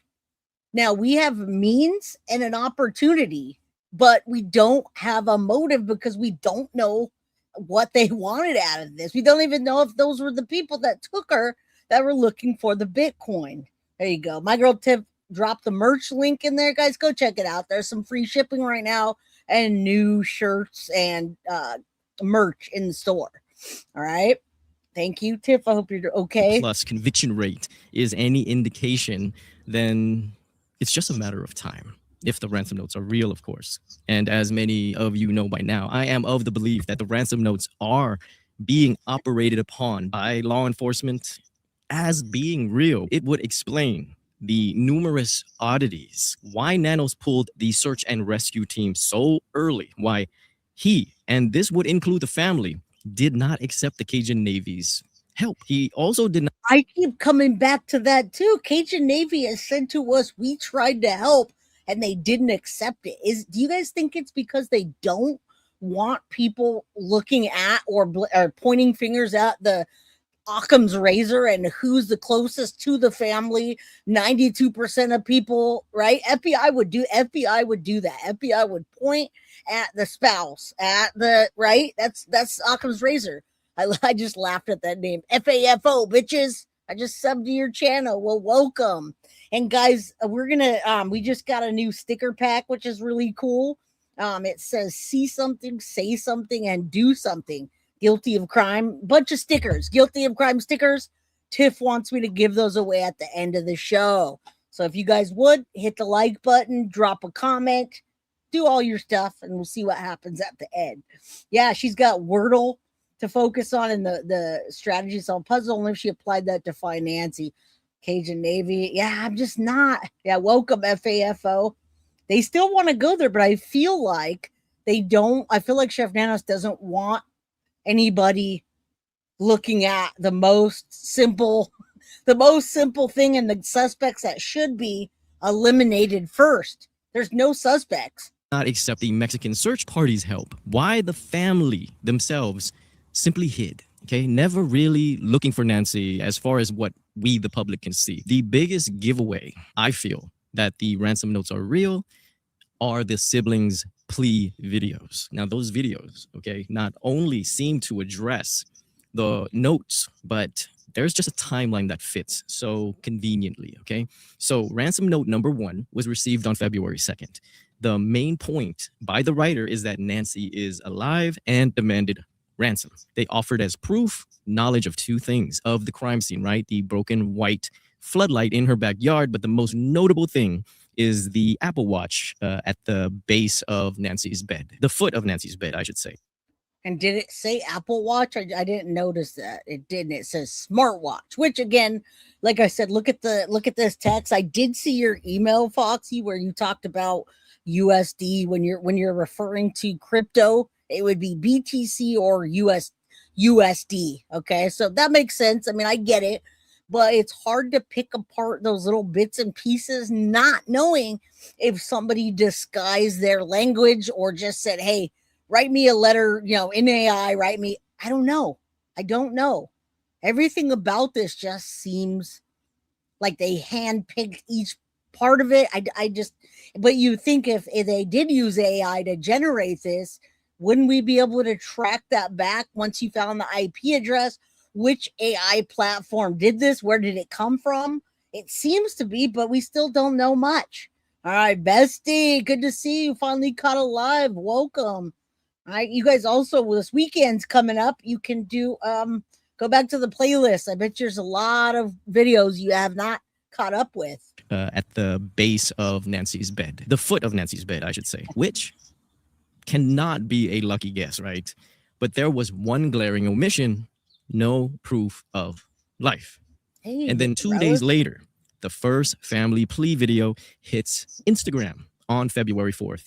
And the main point of making that video is to play on the kidnapper's humanity and to ask for that proof of life. And just 2 days later, on February 6th, that plea video would receive a response, okay, from the same IP address. And the main point of that ransom note is, which is still baffling to me at face value, a heartfelt apology to let the family know that Nancy is dead. Yep.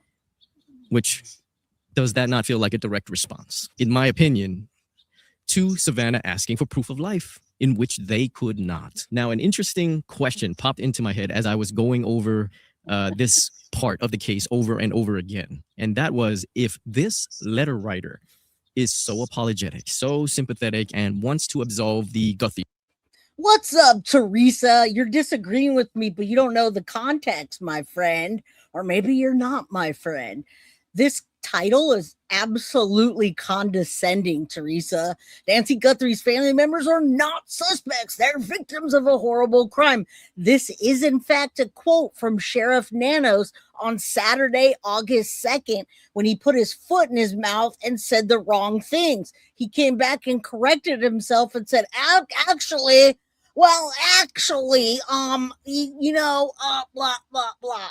They are not. So he said no one's cleared. Well, guess what? He came back and contradicted himself. So the title of today's show is condescending. It's not me saying that they're innocent. All right. So hopefully you can hang around and see what you're disagreeing with. All right. You guys should know my channel by now. If you know my channel and you were here in the beginning, you understand that I'm being condescending. This whole video is. All right, let's continue. Children, at least, of all guilt, why not give them the ultimate solace that they are asking for? Why not tell the family where Nancy is buried? This would be a good time to pause the video if you truly want to think about it before I give you my thoughts. Okay, unpaused, right? Maybe it's because Nancy's body would reveal how she was actually killed, okay? Which might counter the narrative that they're suggesting. Agreed. Now you find that out, you find her body, then you could say she didn't perish from her heart condition. She was strangled, right? Or something like to that effect. So just anybody that's here, I hope you guys realize that this is not what I'm referring to. It's just me being condescending about Sheriff Nanos's his newest update, where he corrects himself and says, nobody's cleared. No, now they are. The family is cleared. You guys took that wrong. They are not suspects. They're victims. All right. There is a member, Teresa, that's been here for a while, but that one I don't know. That Teresa 5278. All right. Savannah should sue Nanos. That's the problem, Deb, is that they're not even. So you say Savannah should sue Nanos and the department for the ridiculously inept handling of the case from the first hour. You're right, but I think that Savannah's in his ear and absolutely controlling it. Rocco says, I think most of us know Jay's titles, but if you don't stick around, it's a great channel. Yeah, it's totally not. This is just me being condescending. That she died of heart issues, that they were unaware of how serious it actually was.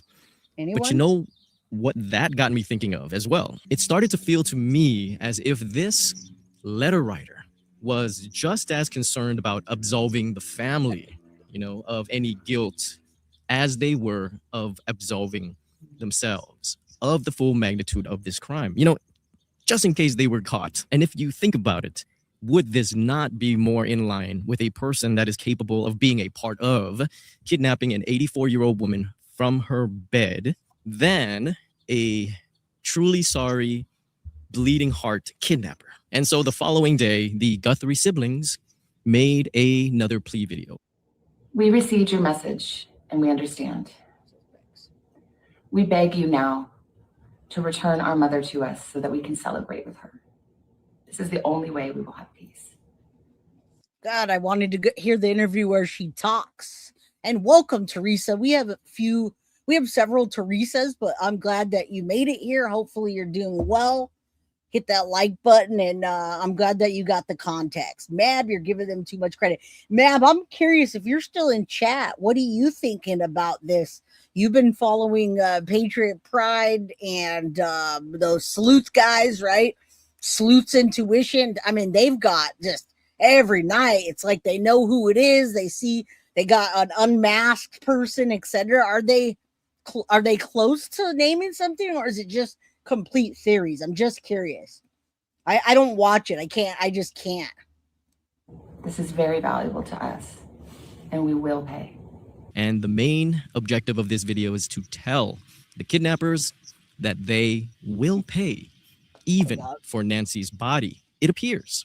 And it seems that all communications at this point ceased. I feel is apparent because of the most recent Savannah Guthrie plea video. Because why would she need to make that if they were still in communications, right? And in that video, I would say that many of us reading into Savannah Guthrie's words to the kidnapper was a bit puzzled when she...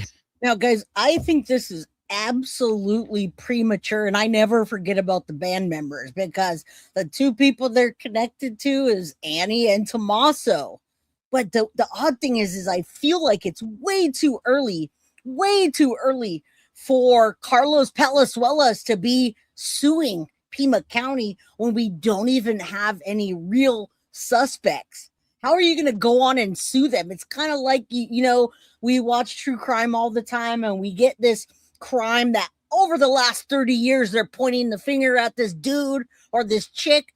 And then after 30 years of them being like, I'm suing you, get out of here, I didn't do shit, they actually link the DNA to that person that was like, I didn't do it, I'm suing you. How in the hell can you do that when it's so premature? Yes, that was what you took the words out of my mouth. That's a motley crew there. All right. It's absolutely a motley crew, but I never forget about them because I always put the connections up and the key players down here that I can't comprehend how Zach or how Carlos or how Luke or how they can sue anybody when we don't have anybody. We don't know. It doesn't make sense. I just think it's way too premature for that when we don't know who or what and we don't have a real suspect. Had this to say. We have done our part, and I know that you have tried to do things the right way. Make the right choice. The question that was asked by many of us, of course, is, well, what part did the family do? Now, I'm starting to think that plea video 2, okay, by the Guthrie siblings holds the answer to that when they said that they would pay. And it's possible that they did for Nancy's body. And like I mentioned before, the culprits can't let that happen without revealing what really happened to Nancy. So could it be that the bad actors here, had a discussion amongst themselves or just had a discussion with himself and decided to cut all the losses and just stop all communications? Is there a Bitcoin wallet out there filled with the agreed upon BTC USD? Now, I just want to add this, okay? The Interview Room and many other channels have suggested that the usage of USD in the ransom notes is a strange way to communicate. And in any other instances, yes, it would be that it might be a foreigner. But in my research and my own prior knowledge of BTC and the blockchain, I learned that USD is normal when dealing with crypto because there you can convert your BTC into various other altcoins, stable coins, being that it is traded internationally. Not yet. You could either demand BTC/USD. Right. Again, it still stands out to me, but if this whole thing is just a hoax, these letters, then it really doesn't mean anything. And no, we do not know if they're going to go after Barney Fife for perjury. Today, I just heard that they're talking about it, but nothing's come through. Coco Chanel says, sounds like she's talking to her sis. After this, I have to put this on then because we have to go back quickly to that first ransom note where we had, where it said, hello, Savannah. And then we got a response from Annie and Cameron. And guys, you got to hear, the whole mommy talk and it just still never sits right. And then you look at the motley crew and you're like, okay, happy because they have the happy cows. Nancy, Californians are happy because we have cheese, lots of cheese. Or even BTC/KRW if you wanted, Korean won. If you lived in Korea, you would want it that way so that you can convert it into your country's currency. And hopefully I explained it clearly. So to me, them saying USD is simply someone savvy in the crypto world. Now, there is still a kicker here, however. So from my limited knowledge, okay, of how Bitcoin works, I wouldn't be able to tell you all the intricacies, of how it works. Right. Foxy could tell us, though, I'm sure. Mab says somebody paid some money for what? That's what I want to know. Foxy says, I don't even know if the cows here are happy, but if you ever drive the 5th, if you drive the 5 through Coalinga, there's, every time we take the 5 to get to Disneyland, we hit this patch of disgustingness. Right. USD is normal in Bitcoin transactions. Yeah, that's exactly what Foxy said as well. I got a whole explanation here that I'll save. Though I read that if there is money transferred into a wallet and that's all that happened, well, the authorities would not actually be able to track who that belongs to. It's only when that money starts moving, okay, that's when the cat and mouse game begins. And I guess they will just arrest, whoever is linked to the destination. Now, I'm thinking that either the culprits, cut their losses and there's just millions of dollars sitting in some wallet, or these culprits are really that savvy that they could outsmart even the FBI and were able to move and withdraw that Bitcoin without any detection. As I think the only thing that was savvy about those people that went to this person or persons that went there on 2 separate nights. The only thing savvy that they have going for them is that this case blew the F up. Okay, I do not think anybody in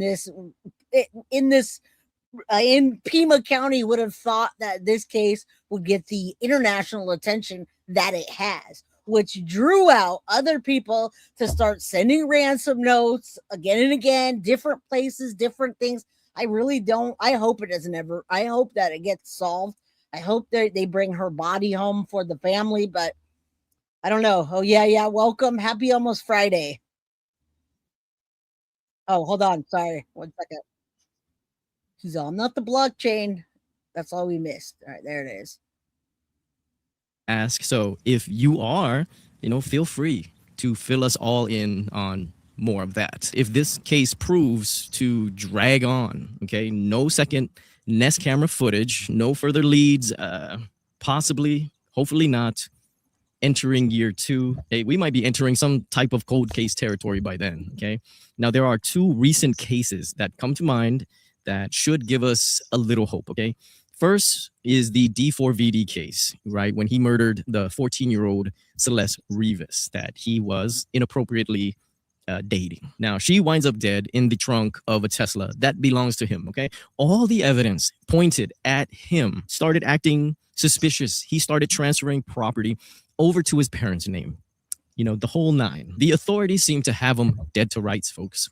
And it still took 8.5 months for them to file formal charges against David. Then there's the case of Maya Malete, who went missing one morning, and I love when he throws these in there. Guys, I've been following the Maya Miliete case. It took years to get to trial, and I do believe that he was recently convicted. She went missing in San Diego years ago, and they never found her, yet he was still convicted based on circumstantial evidence.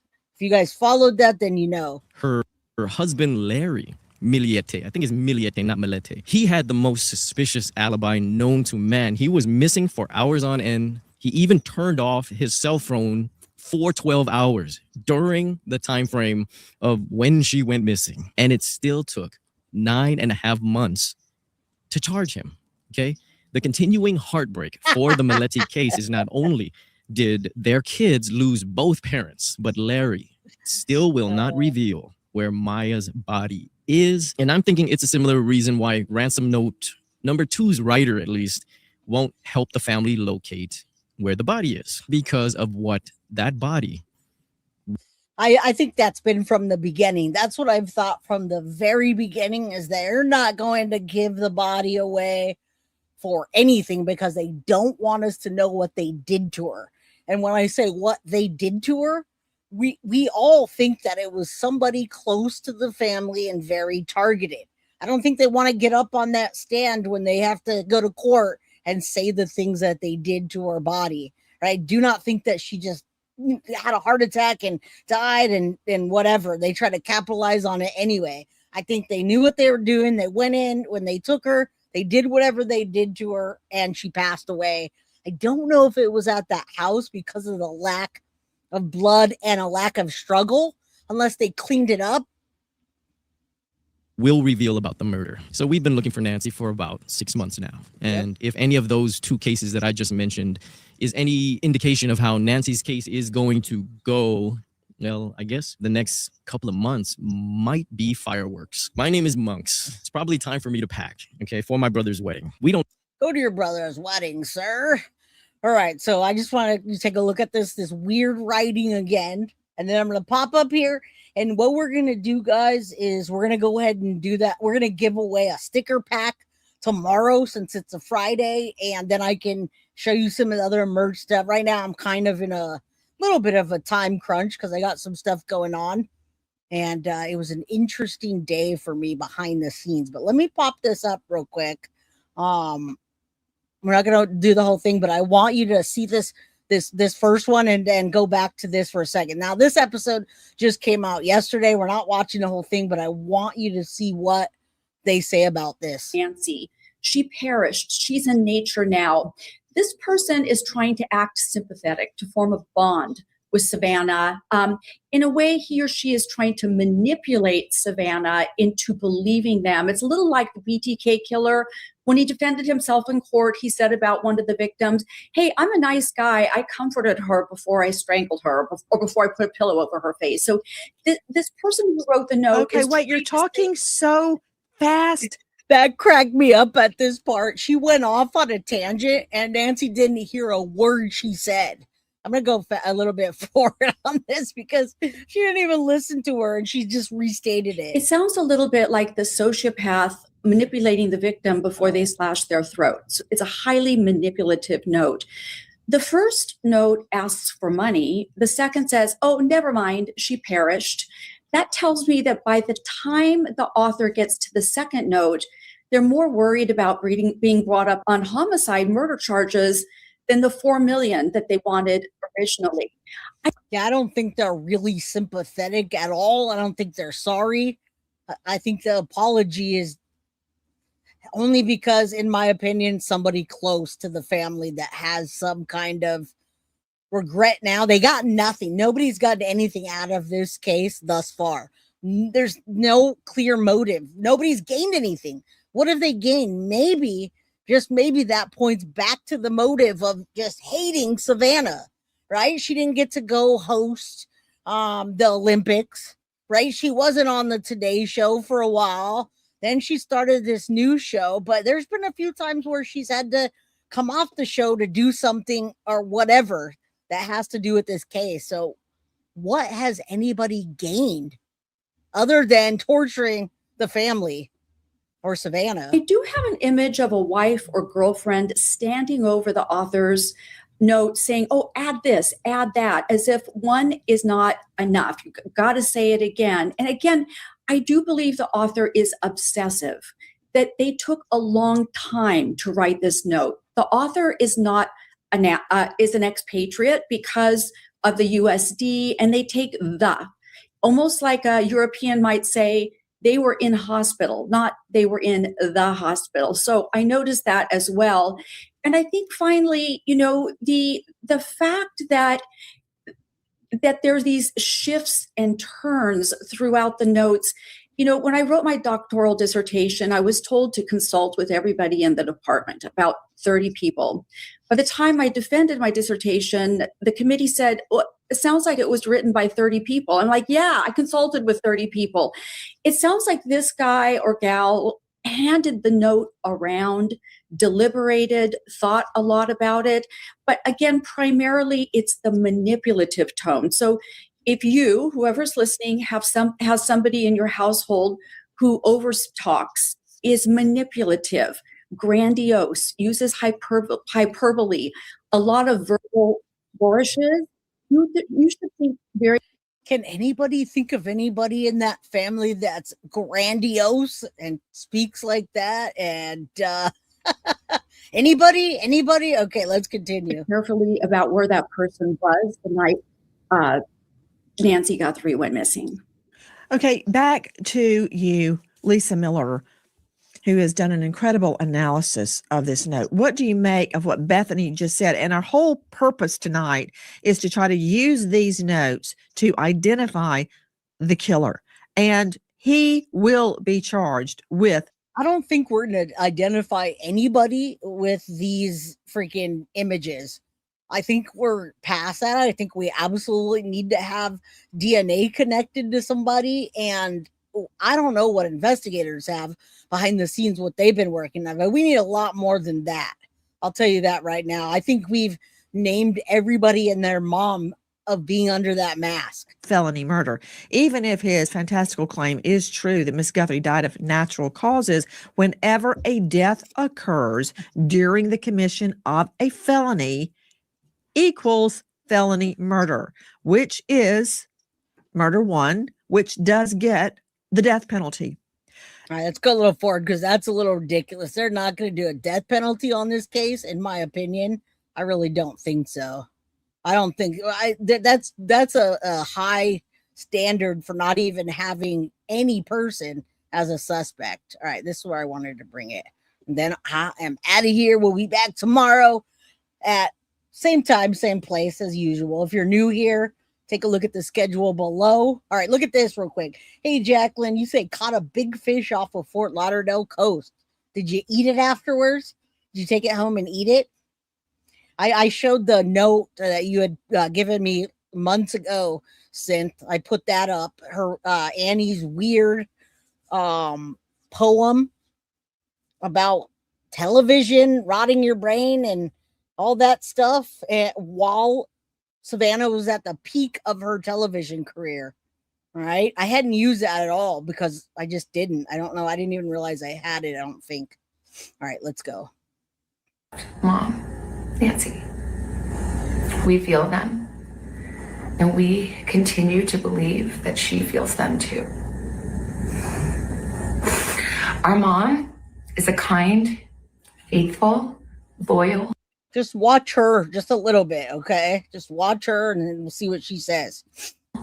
Fiercely loving woman of goodness and light.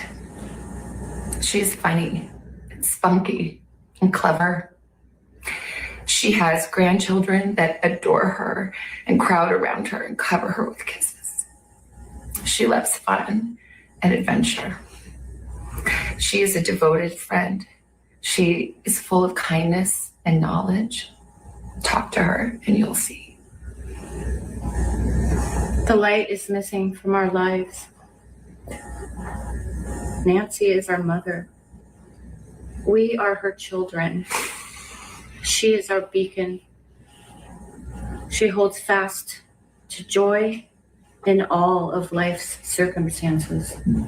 She chooses joy day after day. Despite having already passed through great trials of pain and grief, we are always going to be merely human, just normal human people who need our mom. You know, I've heard people say that before when they've committed a crime, and they say, you know, we're just normal people. We're the same as you and me, but we committed a crime and we need forgiveness. All right. Because that's what it feels like she's saying here. Clark says, I think you're being sarcastic rather than condescending. All right. There you go. Again, you guys, trigger warning is when you come on here and you see my face, who knows what I'm going to say. So I'm going to say trigger warning if you're new on the channel. I don't even know what I'm going to say when I come on here. All right. I come on here and it sounds like a eulogy and it just sounds out of sorts. It sounds creepy. Thank you. Anything you guys think, drop it down so we can continue. Her writing is so weird. Her language, the way she talks. And that's why I don't understand why they're not looking at least rule them out properly. Rule them out. So condescendingly sarcastic. Yes. I'm a condescending mother trucker. All right. No, I cannot imagine that. But I do think Nanos is shielding the family for a reason. I don't know what the reason is particularly. Mama, if you're listening, we need you to come home. That was a portion of one of Savannah Guthrie's first pleas to bring her mother home. That is before she got the second note stating that Mrs. Guthrie is dead. And she had to put on a brave face and go back into the anchor chair in front of millions of people, knowing the very distinct possibility her mother is dead.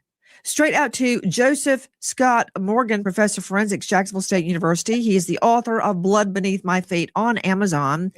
He is the star of a hit series, Body Bags, with Joe Scott Morgan.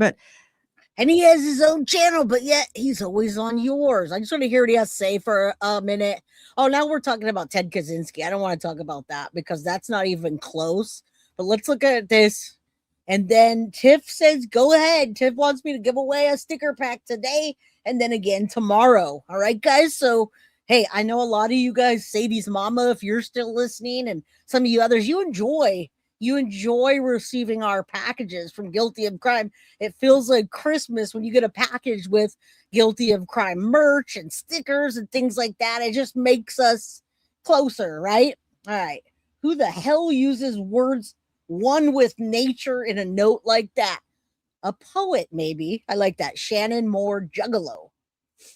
Yeah, Carson is being quiet too. I keep forgetting about that whole relationship between Carson and the Guthries, but I don't see Savannah.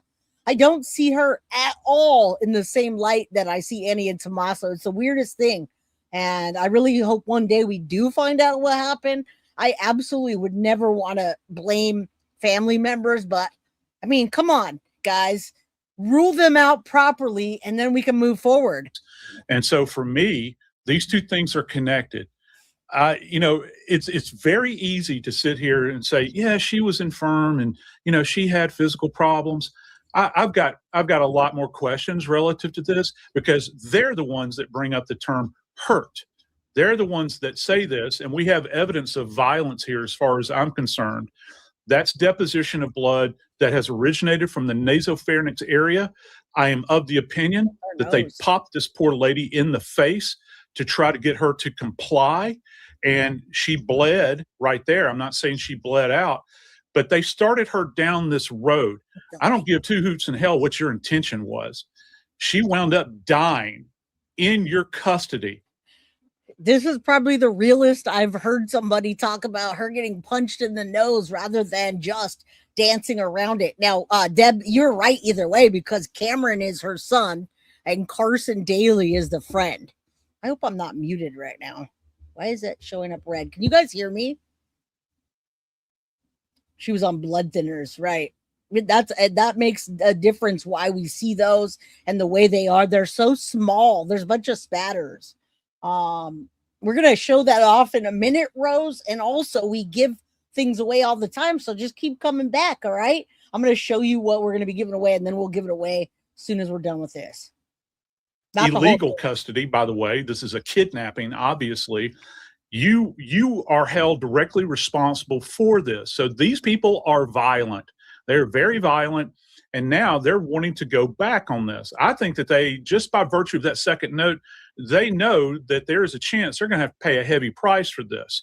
Now, if they can get their wires straight relative to the investigative team and get marshaled on the line to head in the right direction investigatively, hopefully it's not too late.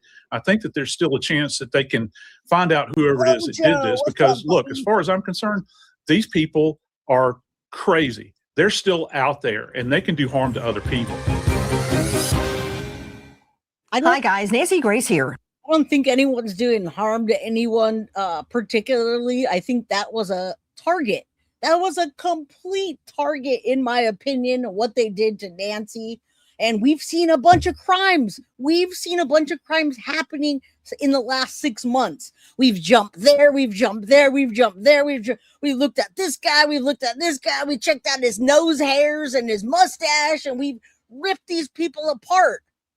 But we didn't rip apart the people that really should have been looked at. We're not even really allowed to say much. We have to dance around. Thank you, Rose, so much for the $10 towards our goal. It definitely helps when we make the goal, guys. That's all I'm going to say about that. It's it's costly to run the channel. Mab knows. They had their car took a lot of stuff, pictures and more. I'm not sure what else they can do. Well, lucky they have not given them a, there's nothing as far as interrogations or interviews. From what I hear, he has not interviewed the family about this abduction. He's treating them with kid gloves. Now, the first people that you look at when your wife dies is you. When you're in a house and your kid's there and the parents are dead, you look at the kid, right? I mean, it's just common sense, Occam's razor. And we have not heard Nano say they are ruled out because we sat down with them. We did an interview. We interrogated them. We looked over their car. We looked at their house and there's nothing. They haven't said that. He hasn't said that. He hasn't even alluded to that. All right. Yeah. I bleed almost every day. That baby aspirin. Wow. The train gang. People at NSA, CIA, FBI.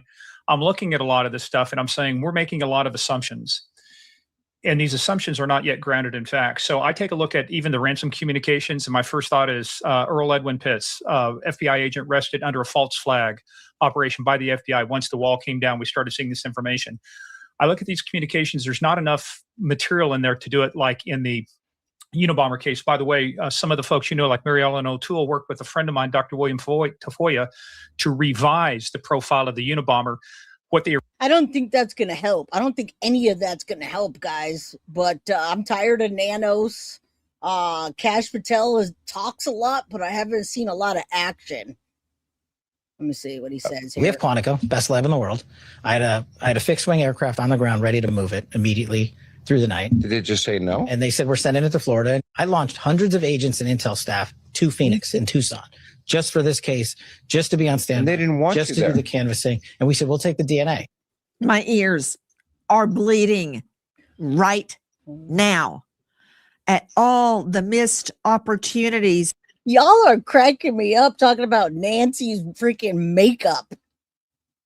I know nothing about makeup or how to do a dark shadow on an eyelid instead of white. I don't know. She's had some pretty good work done, but Nancy, I just can't get with. I don't know. I don't know about makeup. Now, Dar says, I don't understand the Uber. Why did she have to take an Uber when she was 5 miles from her daughter? Doesn't make sense. And I haven't seen any interview from the Uber driver. Listen, Dar, we've heard nothing from anybody except just a bunch of conspiracy theories, in my opinion. No, you guys are having makeup talk here. What's going on with that? How do we know that FBI and Ellie didn't? We don't know. But don't you think that they would say, Lucky, don't you think that in all the interviews that Sheriff Nano says, he doesn't really say much? Why didn't he come on August 2nd on Saturday and say, guys, I said nobody's cleared. I didn't mean the family. Okay? I didn't mean the family. What we've already done with the family is take the car apart, go back 3 times, interview them extensively, and even interrogate them. Now, not interrogate them by Sheriff Nanos, who, by the way, I believe the Guthries are in Nanos' pocket. Okay, I think they're absolutely in his pocket, in his ear. Wouldn't he say that? That's all I'm trying to say. I mean, that's what all right? I want the video from A&T, Nancy. I want video from, I know, right? We do. He did. He said the family's cleared from day 2, but he didn't say how. And he's one of those guys that would absolutely throw everything at you that he has. He'd say, listen, guys, you guys are just barking up the wrong tree. They've been investigated by this, and this. We interrogate. They didn't say that. He hasn't said that. And as a matter of fact, from the beginning, the timeline has changed. There's been gaps in it that are unspoken for. So but not before everybody and her little sister tromped all over it, including a pizza delivery person. Ruin. Now, that's on the outside that I can see. I can only imagine the horrors, the evidentiary horrors that took place on the inside. 1, DNA. 2, they ignored the fact the back door was propped open. Hello? That's how one perp came in. And I, to this day, believe the porch guy, was looking in the window to see if his accomplice had made it to the front door yet. No forced entry. Why? So she thinks someone went around the back and I thought that too. I thought someone was supposed to open the door, but the dummy, I thought of like Home Alone. The Home Alone bandits that are idiots. They go to the door, they burn their hand, and they fall on the stairs. That is how I pictured those guys. I pictured dopey. Oh, there's a camera. Let me get some bushes and I'll put my DNA all over the bushes and I'll cover the camera. Dude, you're supposed to open the door. I'm out here waiting. What are you doing, mother? You know what I'm saying? That's what it looked like. A bunch of people that just simply didn't know what they were doing. Why the details? Okay, so I don't know. We don't have anything sealed. There's nothing to seal. I don't know. I really don't. He does, and that's the problem with this case. Like, I don't have a problem. I'm not trying to say Annie and Tomas are the ones that did it. Annie's the person that wrote it, and Tomas is the porch guy. I am not saying that. I'm not even alluding to that. What I'm saying is the people that were involved heavily in this, that have been detained and released, that have been arrested and taken a plea deal, are all connected to Annie and Tommaso. So what if they were playing pool one night out with the DJ Mojito, the Destroyer, and Luke and Derek Colella, and they're like, man, I'm so tired of taking care of my mother-in-law. Damn, I just bought this house. I haven't even made my first payment, and I gotta cater to this lady. And they know that Savannah, everybody knows that Savannah has money. So who do they address it to? Savannah. So that's what I'm trying to say, is that nothing's been handled properly. Yeah, Three Stooges, that includes Nanos. What we're used to seeing, we're not seeing at all. All right, TR's play, he makes no sense. He doesn't say much. Yeah, it's just a bunch of word salad. He says like one thing out of 2 paragraphs. Put a fork in me, I'm done. All right, we're going to give away. I'm done with this. This is just a discussion. Nothing new has come out as of right this second. What new came out is that they're back in Tucson. All right, they're back in Tucson, turning over the ground, apparently. And Sheriff Nanos came on a Sunday to correct himself, saying nobody's cleared. Okay, so that's what we talked about today. I'm going to do this. I'm going to share this real quick, guys. Hit the like button, drop a comment, because I'm going to give away, where the hell is this? There it is. Guilty of Crime merch. Tiff's giving away, not me, but still. It was not a kidnapping, this inside job. Those people were the last ones to see her. All right, look, so this is guiltyofcrime.com. And this is when you go to guiltyofcrime.com and you click on the merch, you will see all these new items, limited items, apparel, accessories. Well, guess what? There's a lot of, these are good quality. I have one sitting right here. I have them all over the house, actually. I have them in the dishwasher, and I know you're not supposed to wash them in the dishwasher. But anyhow, there's a lot of stuff, and Tiff customizes anything you want. So if you want that, if you want that blanket and you want it to say anything else, you can. You want that shirt, you could have a different logo, a different thing. Turtle Island, we have season 7 Turtle Island shirt here, if you can see that. All right.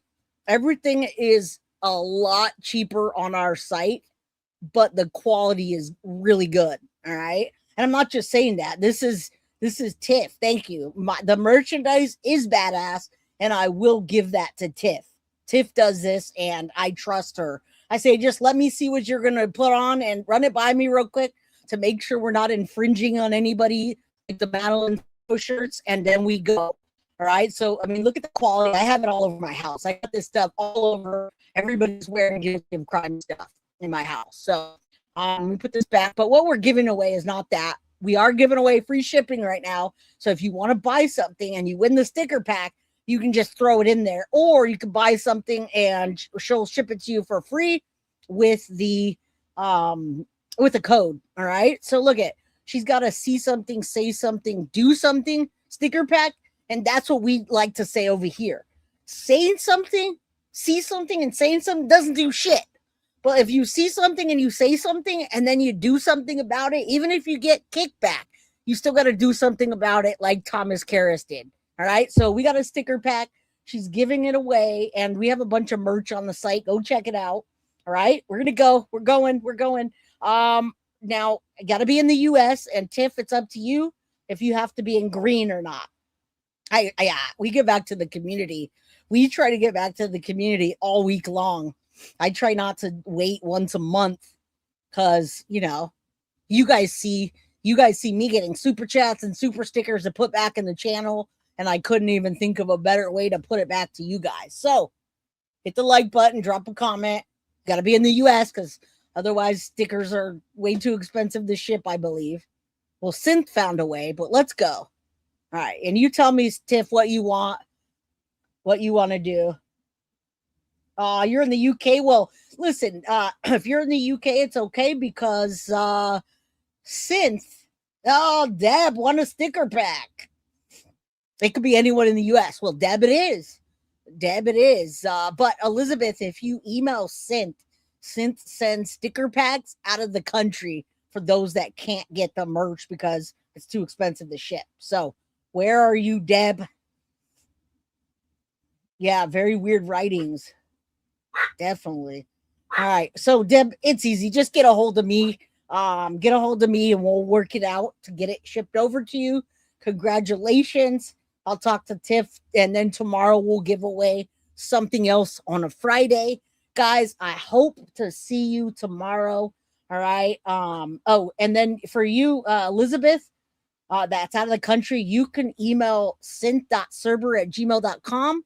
She'll send you stickers. All right. So yay, Deb, Tiff rocks, and all of you do. Thank you guys so much for supporting the channel. We love you.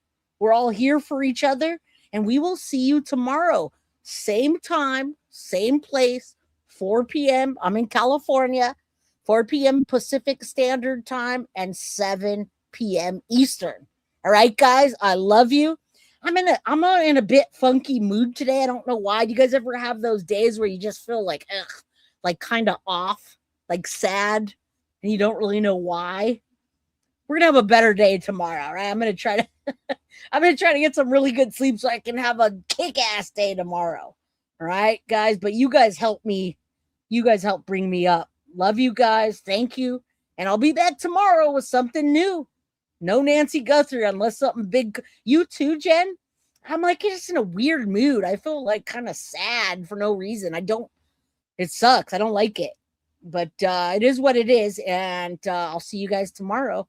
Friday. It's always a good time. Come on over. Thank you guys. Love you. See you tomorrow. Good night. Guilty of crime. I want to thank you for watching. If you enjoyed my content, please share this video, like, and subscribe. You can also follow me over at Facebook, Instagram, TikTok, X, or Gmail. If you'd like to donate to my channel, you can use Cash App or Venmo or PayPal. Thank you very much in advance. Guilty of crime. Are you guilty?